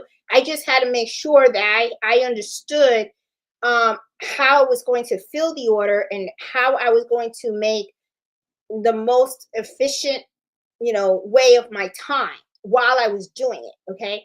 I also had to get smarter on how I was going to price items and how I was even going to take orders and how I was going to schedule orders. That's when I came out and I told you guys, hey, you know what? Think about this. Beauticians, right? You go to the salon and everybody wants to get their hair cut around the same time. Well, the beautician only has two hands and one pair of scissors, right? What do? They got appointment books, right? So that's when I came up with, you want to place an order? Awesome. Let me see what time slot I have available. As a matter of fact, let's talk about your project so that way I have an idea of how much time I need and I'll pencil you in and that's your time slot. And that's when I can work on your order. And that's exactly when you're going to know when I'm going to start working on it and when you can expect it available to be picked up and stuff like that. So I had to get smarter with that because if not, I just was not going to do well. I mean, it can. What ends up happening is very quickly something that you love doing can then become something that you just don't want to do it anymore. And I ain't gonna lie, there were times that I was so exhausted. I came in here, and as much as I love my machines, I adore these embroidery machines. Okay, I would give them a hug every day if I could, but there was a time where I would look at them and I would be like, I don't want to turn you on. I really just don't want to turn you on. I just want to crawl in my bed and I want to sleep. I just want to watch Netflix. I just want to just sit in my backyard and just look at the trees or something and just relax. So I promised myself, I was going to get smarter and, and how I was going to run this business. I was going to get smarter on how I managed the orders, how I processed them, and how I did my books and all that kind of stuff and everything. Um, and I have gotten better. I really have. And I even learned to say no. And that is something that, in the beginning, you may not do that, especially if you're new at this, because you don't want to turn down any customers. You want the customer base. But after a while, once you have kind of established yourself, you're going to be okay with saying no. You're going to say no. You're going to be like, nope, it's not in my best interest. This is, I can do it, but this, I'm going to pencil you in. This is my schedule. And and sometimes people may get pissed off and they don't want to be in your schedule, right? They don't want to be there, but that's okay. That's okay. Let them get mad because at the end of the day, it's all about you. That's how I look at it. Okay. So I mean, that's how I plan on doing it. So yeah, it is a focus on me year. You are correct, Burma, and I like that. As a matter of fact, I like that. We're gonna do that. Hashtag focus on me year 2025, and that's how I'm gonna do it. I'm going to continue this journey. I'm going to have fun. I want to learn more about it. I want to explore more. But I am not going to drive myself crazy. The whole focus of this is I want to enjoy what I am doing. And that is really what's important to me. And the way I look at it too is that, you know, um, the money will come. The money will come and I know I'll be fine. I'm gonna I have less than 2 years, less. I mean, it's like a year and 8 months, a year and 9 months, something like that, for me to be able to retire from my job. And then I can do this full time and I will have more. But as of right now, my time is so limited that I really can't do this on a full time basis. I don't want to do it as full time basis, not now. I do want to do it later. And when that time comes, I'm going to be ready. So I'm going to take this time to really learn about the business, how to learn it, how to set it up and everything real efficiently and everything so that when the time comes, I can just go at it. I can just go at it and stuff. So, yeah. But I like that hashtag, focus on me year. I love it. I love that.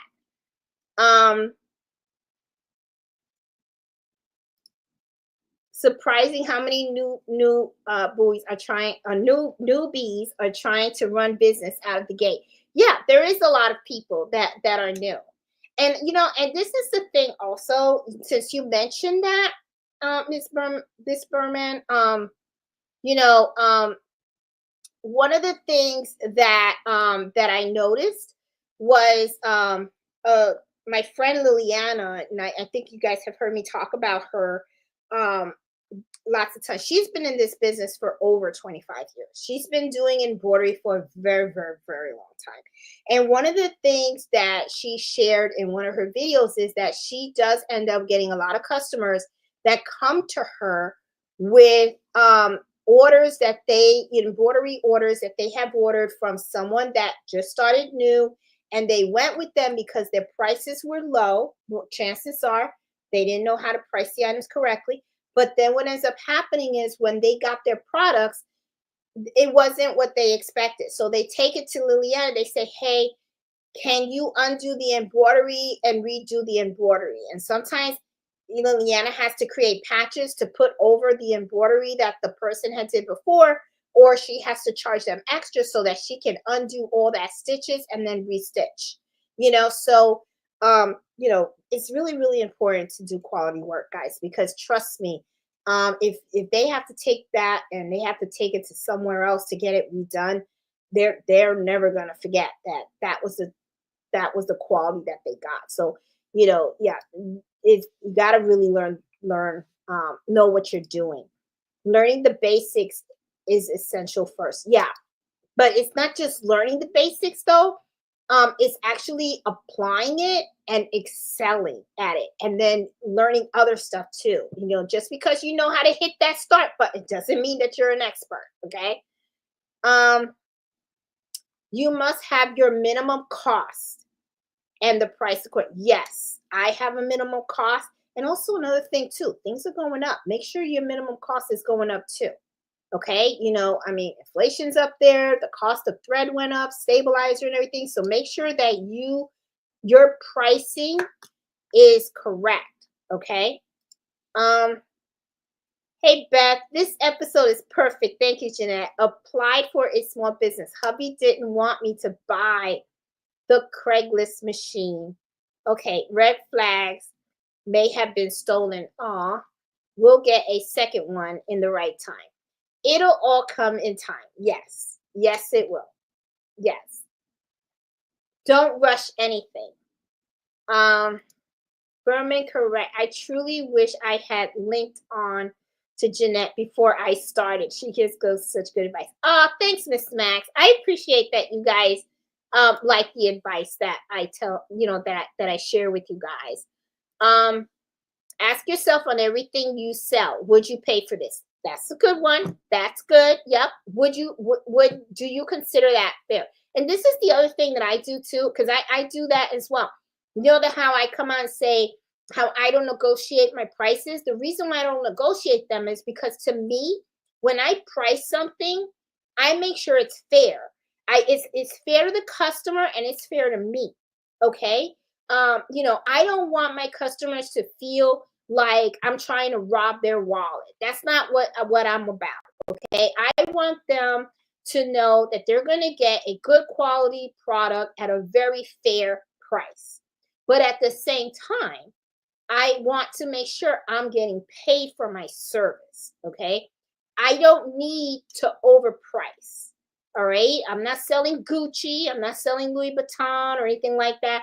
I am selling high quality embroidery. Yes. So it's not going to be peanuts. All right. But the thing is, I'm not going to make you broke either. I believe that when I give a customer a quote, it is fair. And if I feel that they come back and they debate, what they're trying to do is try to make it unfair for me. And I actually take that very offensive in a way. So I'm just like, what I'll do is I will tell them, this is why I priced it this way. So you have a thorough understanding of what this whole process entails. Okay. And the amount of work that I have to do. So if they don't understand that, that means that it's not a customer that I want to deal with. That's how I look at it. Now, some people may run their business different and may say, "Oh, I'll negotiate." That's on you. But I'll tell you what, I don't negotiate with anybody. I don't care who you are. You will not know. It's not, it's no. It's just not going to happen. It's not, don't even bother to ask because it's not going to happen. Okay. I'm not going to do that. I already know what's fair.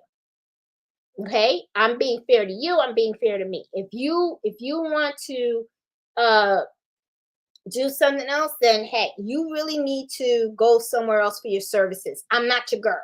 I am not your embroidery girl. Nope, you wrong person. That's how I kind of deal with it. Hey, Jen, I'm truly glad I found you. Oh, thanks. You're honest, knowledgeable. Learned so much since I found you. Oh, Kim, thank you. I appreciate that. Hey, Joyce, how you doing? Is Mello a poodle? Hey, Christy. No, well, he is a golden doodle. His mother is a golden retriever, and his father was a standard poodle. He's considered a standard F1, FB1 golden doodle, which means he's first generation. He's not a FB2. FB2 is second generation, which means that there's a golden doodle that got did the goody goody with the standard poodle. Okay, so but no, his mom was a golden retriever and his dad was a standard poodle. So he's a golden doodle, and he is 4 years old, 85 pounds. He's a big boy. He's a big boy. Totally off on. Does anyone own a 23? No, I don't. I don't. I would ask Angela, ask on our Facebook group and see if somebody has that machine, because the people on the Facebook group has different types of machines. Somebody may want that. Oh, Jeanette's a precious gift. Learn so much every time I watch. Oh, thank you. I appreciate it. And say, oh, thumbs up, everyone. Yes, if you guys like the topics that I have been sharing with you guys, please give me the thumbs up, because this really does help the channel a lot. And if you have not subscribed, please, please, please, please subscribe. I really, it's free. You don't have to pay for the subscription. All you got to do is subscribe. Just hit that button. That's all. And a thumbs up doesn't cost anything either. So, and I would appreciate that. I really would. Oh, my price of items at the rate of $50, $60 per hour. That's what I charge as well, Bubba. I charge 60 as well. I take the stitch time, charge it from there. There you go. That's what I do. And if it takes 10 to do a hat, I'm going to make $10 per hat or more if possible. You got it, girl. You on a roll. You are on a roll, girl, boy. I don't know if you're a boy or a girl, but whatever. You got it. You got it. That's and I do the exact same thing, because time is important. Was a 10 needle brother few hours listed. Wow, 3K, but they didn't answer questions when contacted me. It was like a criminal and asked for 800 cash. My husband thought we could do something bad to us. Yeah, you got to be very, very careful, Beth. And, it's like buying a car. It really is. It's like buying a car. That's why sometimes you got to be careful. There's so many scammers out there. I have seen people get scammed with trying to buy mighty hoops from Facebook groups and marketplace, trying to buy hoops, trying to buy thread, trying to buy embroidery machines and all that kind of stuff. Be very careful and wary. Be very, very careful. He looks like a stuffed animal from the back. He does. And it's really funny because I have a friend of mine who he's like a tax attorney, right? And he came to visit us. And it's really funny because Emmanuel, he's a short, he's like my height, really short, thin. And he sat on the sofa and Mello sat next to him. And Mello looked like a huge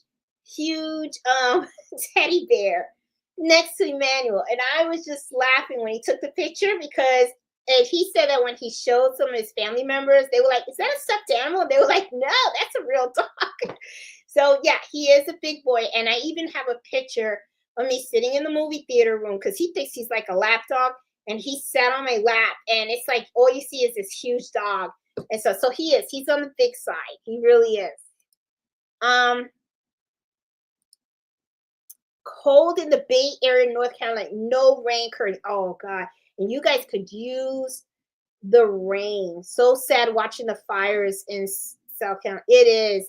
Oh, I really, it's really sad because it's like this is the time, if anything, that they could use some rain. It really would to help those firefighters and stuff. Because I'm sure those firefighters have to be exhausted because they have been fighting those fires for days. I went looking for you tonight, and it looked like you weren't on. I just saw my notification. Hey Debbie, how you doing? So many friends lost their homes. It's hard. I got a 12 needle rainbow off of Alibaba from the manufacturer lesson. It came with 2 sets of hoops and threads. Oh, okay. Hit the like button. Yes, guys, if you like today's topic, please hit that like button. Oh, yeah, my husband and I keep thinking this week would be the week she says my name right. And you're getting closer and closer each week. Oh my God. Okay. Bernardino. I don't know if I said it right. Oh my goodness. I am bad with pronunciation. I really am. Bernardino, yes, Jeanette rocks. Oh my God. Oh, you guys are funny. Oh, Christy's in Texas. Oh my God, she must have nice weather over there right now. Oh, I've seen this collapsible with the cutting mat expandable size storage, and I wanted to get it, but it's so expensive. Oh, well, you know what? I have. This is an alternative. I'm not sure if you're interested in something like this, okay? This is a craft table, okay? The sizes on this fold down, okay? These fold down and stuff like that on each of the ends, okay? So look at Michael's, and there's another thing. If you do a search on my channel and do a search for crafting table, okay? And I actually do a video on when I purchased this table. I got it off of Michael's, and I even showed you how to get it cheaper from Michael's, okay? And because there's a method to my madness, because you guys know I love to save a buck. So I would do a search on that, and you're gonna find a video. Maybe that will help you, okay? And stuff, because I know everything gets so expensive. So if there's any way that I could try to help you to find what you need in a cheaper way, I'll look at that video. That might help, okay? It was about 200. No, you could get it cheaper. I didn't even pay. I think it was like maybe 120, something like that, or cheaper and stuff like that. So there's a video on crafting table on my channel. Look for that. Hey Bob, how you doing? I find that even our big multi-needle machines don't have every color in the data banks. Yes, that is true. Like even Madeira. But if you really think about, okay, change my PC to be best to print. Okay. And totally agree.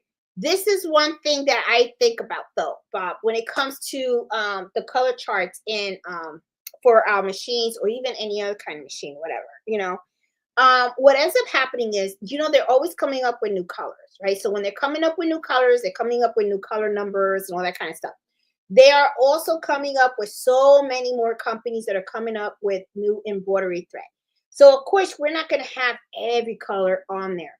So a lot of times what I do is, if you can kind of program the color into your design, or what another thing that I usually do is I have like a little notebook with me, and then what I'll do is I'll write down the design, and then I'll put the color of the design.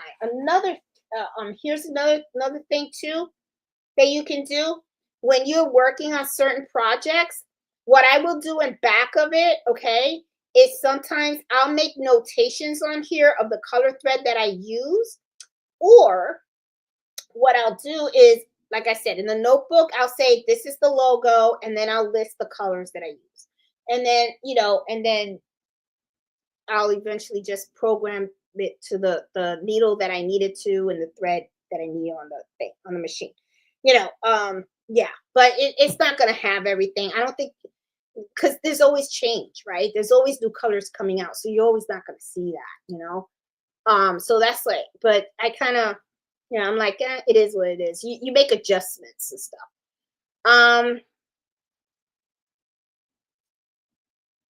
oh yes, Debbie for two friends going to the Embrace classes release 3 day in San Antonio. She'll be in a few states. Oh, you're gonna learn so much. She's very, very good. I like her, and I like her teaching style. I really do. I like her teaching style. Um, let's see. Hey Teresa, how are you? I watch you now because I ordered a baby blanket from you and the presentation and the appreciation for the order. Your personal note, thank you, were excellent. So special. You have a repeat customer. Oh, Teresa, thank you. I'm glad that you like the baby blanket. I am so happy. That's another thing, guys. One thing about running an embroidery business, also, thank you so much, Teresa, and thank you for stopping by as well. One of the things that I always do is when I send stuff to my customers, let me show you a little bit about packaging, okay? And I even have an embroidery happy hour where we talk nothing but packaging and presentation and stuff like that.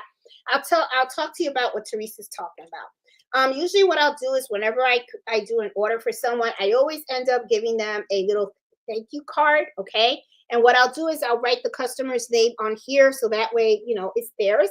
So this is their thing. So I always say, hope you enjoy the item. One other thing that I always like to do is I always like to give them an instruction card, okay? And in the back is where I actually tell them how they can care for their embroidery, okay? That's very, very important. And then I also try to give them a little story about who I am, right? So I have these little cards in here where I tell them about the channel. So that way they're welcome to go ahead and log in and look at some of the videos. Sometimes what I do is when I'm working on certain orders, I will videotape myself working on some orders so that way they can see how I actually make the items. And at the same time, I like to tell them, thank you and just stop by and, so you can see how I run my business and stuff like that. But, and so as you can see, Teresa's on, so that's like, so like mega cool and everything. Well, I got to put this in the right place. And stuff. So, those things are really important too. Marketing. Okay. Marketing is really, really important and stuff like that. But yeah. But Teresa, welcome, welcome. And I'm so glad you like your blanket. Thank you. One of the best points you ever advertised was stick with the smaller spool before buying the bigger ones. Then buy enough for each machine. Has worked very well for me. Thank you. Oh, you're welcome, Debbie. Hey, you got to save that money because embroidery thread can be very, very, very expensive. Okay, so I always tell people don't buy, don't go crazy with the big combs. I understand big combs look pretty. They all look nice, and then you're like, oh, but they'll last forever. Well, no, they run out, but the thing is, buy the big combs of the colors that you use all the time, okay? Because then that way, you don't run out and stuff like that. Oh, Teresa, she does rock. She keeps it real. Thank you. Appreciate that. Oh, she's my blanket source as well. Thanks. Oh, Beth said, Jeanette, you got me hooked on the Florina. I asked my mother-in-law to get me the special winter Tinies colors collection for Christmas. They are beautiful.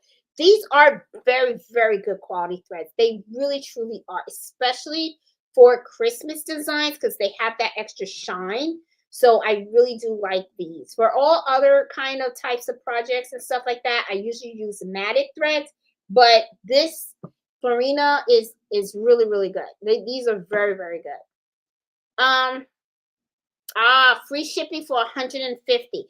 So that's why I kind of didn't get too many candle thread because See, what happens is sometimes when I need thread, I don't need $150 worth of thread. So what ends up happening is I will go and I will buy the Madeira thread because I can buy the thread that I need from Madeira plus because I'm buying it from allstitch.com, I can get needles, stabilizers, and other materials that I need. If I just go and I buy from Candle Thread, all I'm getting is thread. And sometimes I don't need $150 worth of thread. I mean, I did in the beginning, okay, but now I'm all threaded up, right? So I don't need that much thread. So now I know. Okay, so that's what it is. All right. Thanks for checking. I appreciate that. Hey, Melissa, how you doing? Got off work, heading on 11 orders I got today for a local festival. You go, girl. Oh, she's making that money. There you go. Woohoo. That's right. Ching, ching, ching, ching. That's what it's all about. Oh, my God. That's so awesome. Hey, Patty. Did not know Nancy was your sister. She watches everybody. I watch every day. Oh, that's so cool. Yeah, she is my sister. She loves to knit. She's more into the crocheting, the knitting. She does a lot of quilts, a lot of bag making and stuff. I'm mostly embroidery. Embroidery is my thing. Yeah. Hey, Eartha, how you doing? Some sites collects the sales tax for you and gives it to the government. But if you're doing local sales, you have to do it yourself. That is correct. When I make my sales off of Etsy, Etsy will go ahead and collect all the sales tax and they will pay the sales tax on my behalf. I don't have to worry about the sales tax at all. However, though, when someone local does come to me, I have to actually go into QuickBooks. I have to create the invoice, calculate the sales tax and everything, collect the sales tax from my customers here, and then I go and I send it to them the 20th of every month. That is very, very true. Ozzy, how you doing? I was just talking about you. There is someone else, I think it was Chastity, started with a C, I remember, who is also a physical therapist that is also doing embroidery just like you. Oh my God. Yep, see, she was just talking about you. I sure was. What did I do? No, you didn't do anything. It's just someone on here that is in the chat says that they do physical therapy. And I remember you mentioned that you do physical therapy as well. And now she is doing embroidery from home. And I said, oh my God, you have the same exact thing that Oz has, because Oz does physical therapy. I believe you're a massagist, something like that. But I don't know if you do massaging in home or if you go to your clients. I think she does hers at home. But now you guys both have similar career paths. That's all. And by the way, I love that family blanket that you did for your brother. That was beautiful. And I don't know if you guys have been part of our Facebook group. Oz posted a video of a blanket that he embroidered. He did a family tree blanket for his brother, and it gorgeous. He did beautiful, beautiful work. I know. I hope you videotaped your brother's face when you gave that to him. And if you did, oh, please share that, because oh my God, that I could only imagine the look of his face when he opened it and saw that gift. I mean, I could just see his face just light up. It was beautiful, beautiful. Let's see. Oh, look at that. Somebody else. Marley says, love your memory blanket. What was their reaction? Same thing. Oh my God. That is so cool. Everybody loved your blanket. Do you have? Yes, I do. This is a care instruction card, and I do send it out with all my embroidery items. Excuse me. Sorry. I forgot to bring water with me upstairs and stuff. Always do that. Always do that. Give them. Oh, okay. Martin, do you groom Mello yourself? No, I don't. He goes to the groomer every 4 weeks. I will tell you, it's expensive. It is expensive. It's about like $150 every 4 weeks. But I do get him professionally groomed. He loves where he goes because he gets to play with the other dogs. and stuff like that. So, and the groomer's not that far from here. So he goes to the polished pooch, which is here in Haymarket, Virginia. And he really does like it. But I take him every 4 weeks to get groomed and stuff. Oh, I could just imagine how cute yours is, because yours is a mix. He's a Maltese and a poodle doodle. So I could just imagine how cute he is. That means you probably have a small one. Yours is probably really small. Hey, crafty Puerto Rican, how you doing? You love your Jeanette's language. Oh, thank you, Carol. It's Jeanette-ish. It's Jeanette. And you know what's so funny? People at my job sometimes laugh at me because sometimes I can jack up a name or I say things wrong, but they all know what I mean and stuff. So I'm just like, it is what it is. Jeanette, my family donated all of my mother's crafting items to a rehab facility that she was at. We thought it would help others with their rehab, great mental health and motion memory. Oh, yes. And I am sure they are loving those items. Oh my God. It's funny because I tell my husband, when it's my time, I think what's going to happen to my stuff, it'll probably go to my niece. Because I know she is starting sewing and stuff like that. And Nancy has her own little stuff going. So I got a feeling that's what's going to happen is probably either my niece is going to embroider this, take over this business, or my son. He hasn't really had too much of an interest in it yet, even though I've been trying to get him, because I'm like, hey, you can do hip hop patches, stuff like that. He hasn't really grown into it yet, but that's okay. But I know my niece has an interest in it, so it'll probably end up going to Gabby. That's what I'm thinking. Yeah. Oh, there you go. There you go. Craft table cost $109. There you go. There it is. That's it. Yes, Kent, I have the same one too, right off of Michael's. And if you watch the video that I have, it shows you how to do the coupon codes and all that kind of stuff so that you can get it cheaper. Thank you, Marlene. Thank you. Yes, I think that's a great thing. Let's see. Do you live in No, I'm close to Manassas, but I'm not in Manassas. I'm actually in Haymarket. She started a crafting chair. Let's see. Am I almost done with the chat? I think I am. Let me see. I'm sure you've covered it before, but would you cover what you put in your how to embroider information? Love that you included cards. I don't share that, Carol, for the simple fact I tell people how to create their own, and I'm gonna tell you why. Everyone's embroidery is different, and what you want to put in your care instructions is different as well. So one of the things that I always tell people to do is just google.com and type how to care for embroidered items. And right there, you're going to get a bunch of different suggestions of how to care for your embroidered items. What you do is then you create your card from that. You pick what is applicable to your embroidery and what you want the customers to be able to follow for the items that you provide to them. You got to create your own care instructions.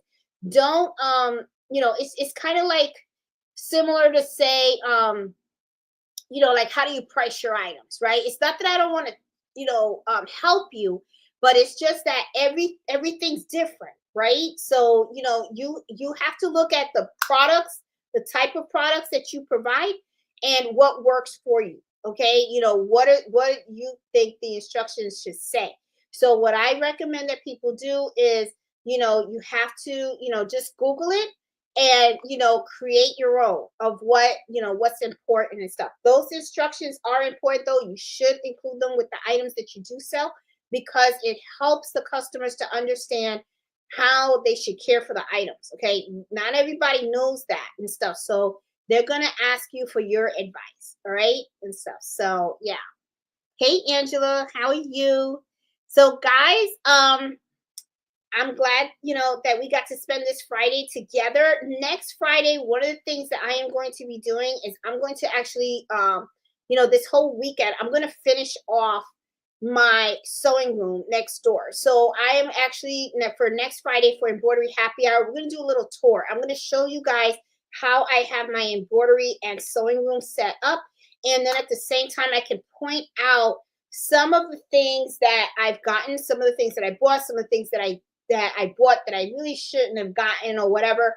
And to help you guys, because if you're new to embroidery and you want to do an in-home business in embroidery and stuff, that would probably help you when you're trying to configure your space. Because remember, that's the first thing that I talked about configuring space and everything. So you want to make sure that you can establish the space to not only be able to process your orders, but to be comfortable to work in and stuff. So I think next week you'll probably enjoy that when you get to see how I actually arrange my room in my embroidery area and also separated out my sewing. So that way you guys can get some ideas of some of the things that I've done. So guys, I'm gonna call it the night. As always, I enjoy all of our Fridays, and I hope you guys can hang out with me next Friday as we share more about embroidery, sewing, and all these other great stuff. So I will talk to you guys later. You guys have a great weekend. Please stay warm. And I'm going to be looking out the window to see if the snow fell and just enjoy it after I finish this order that I have right here. So I will talk to you guys later. Have a good night. Take care, everyone. Bye.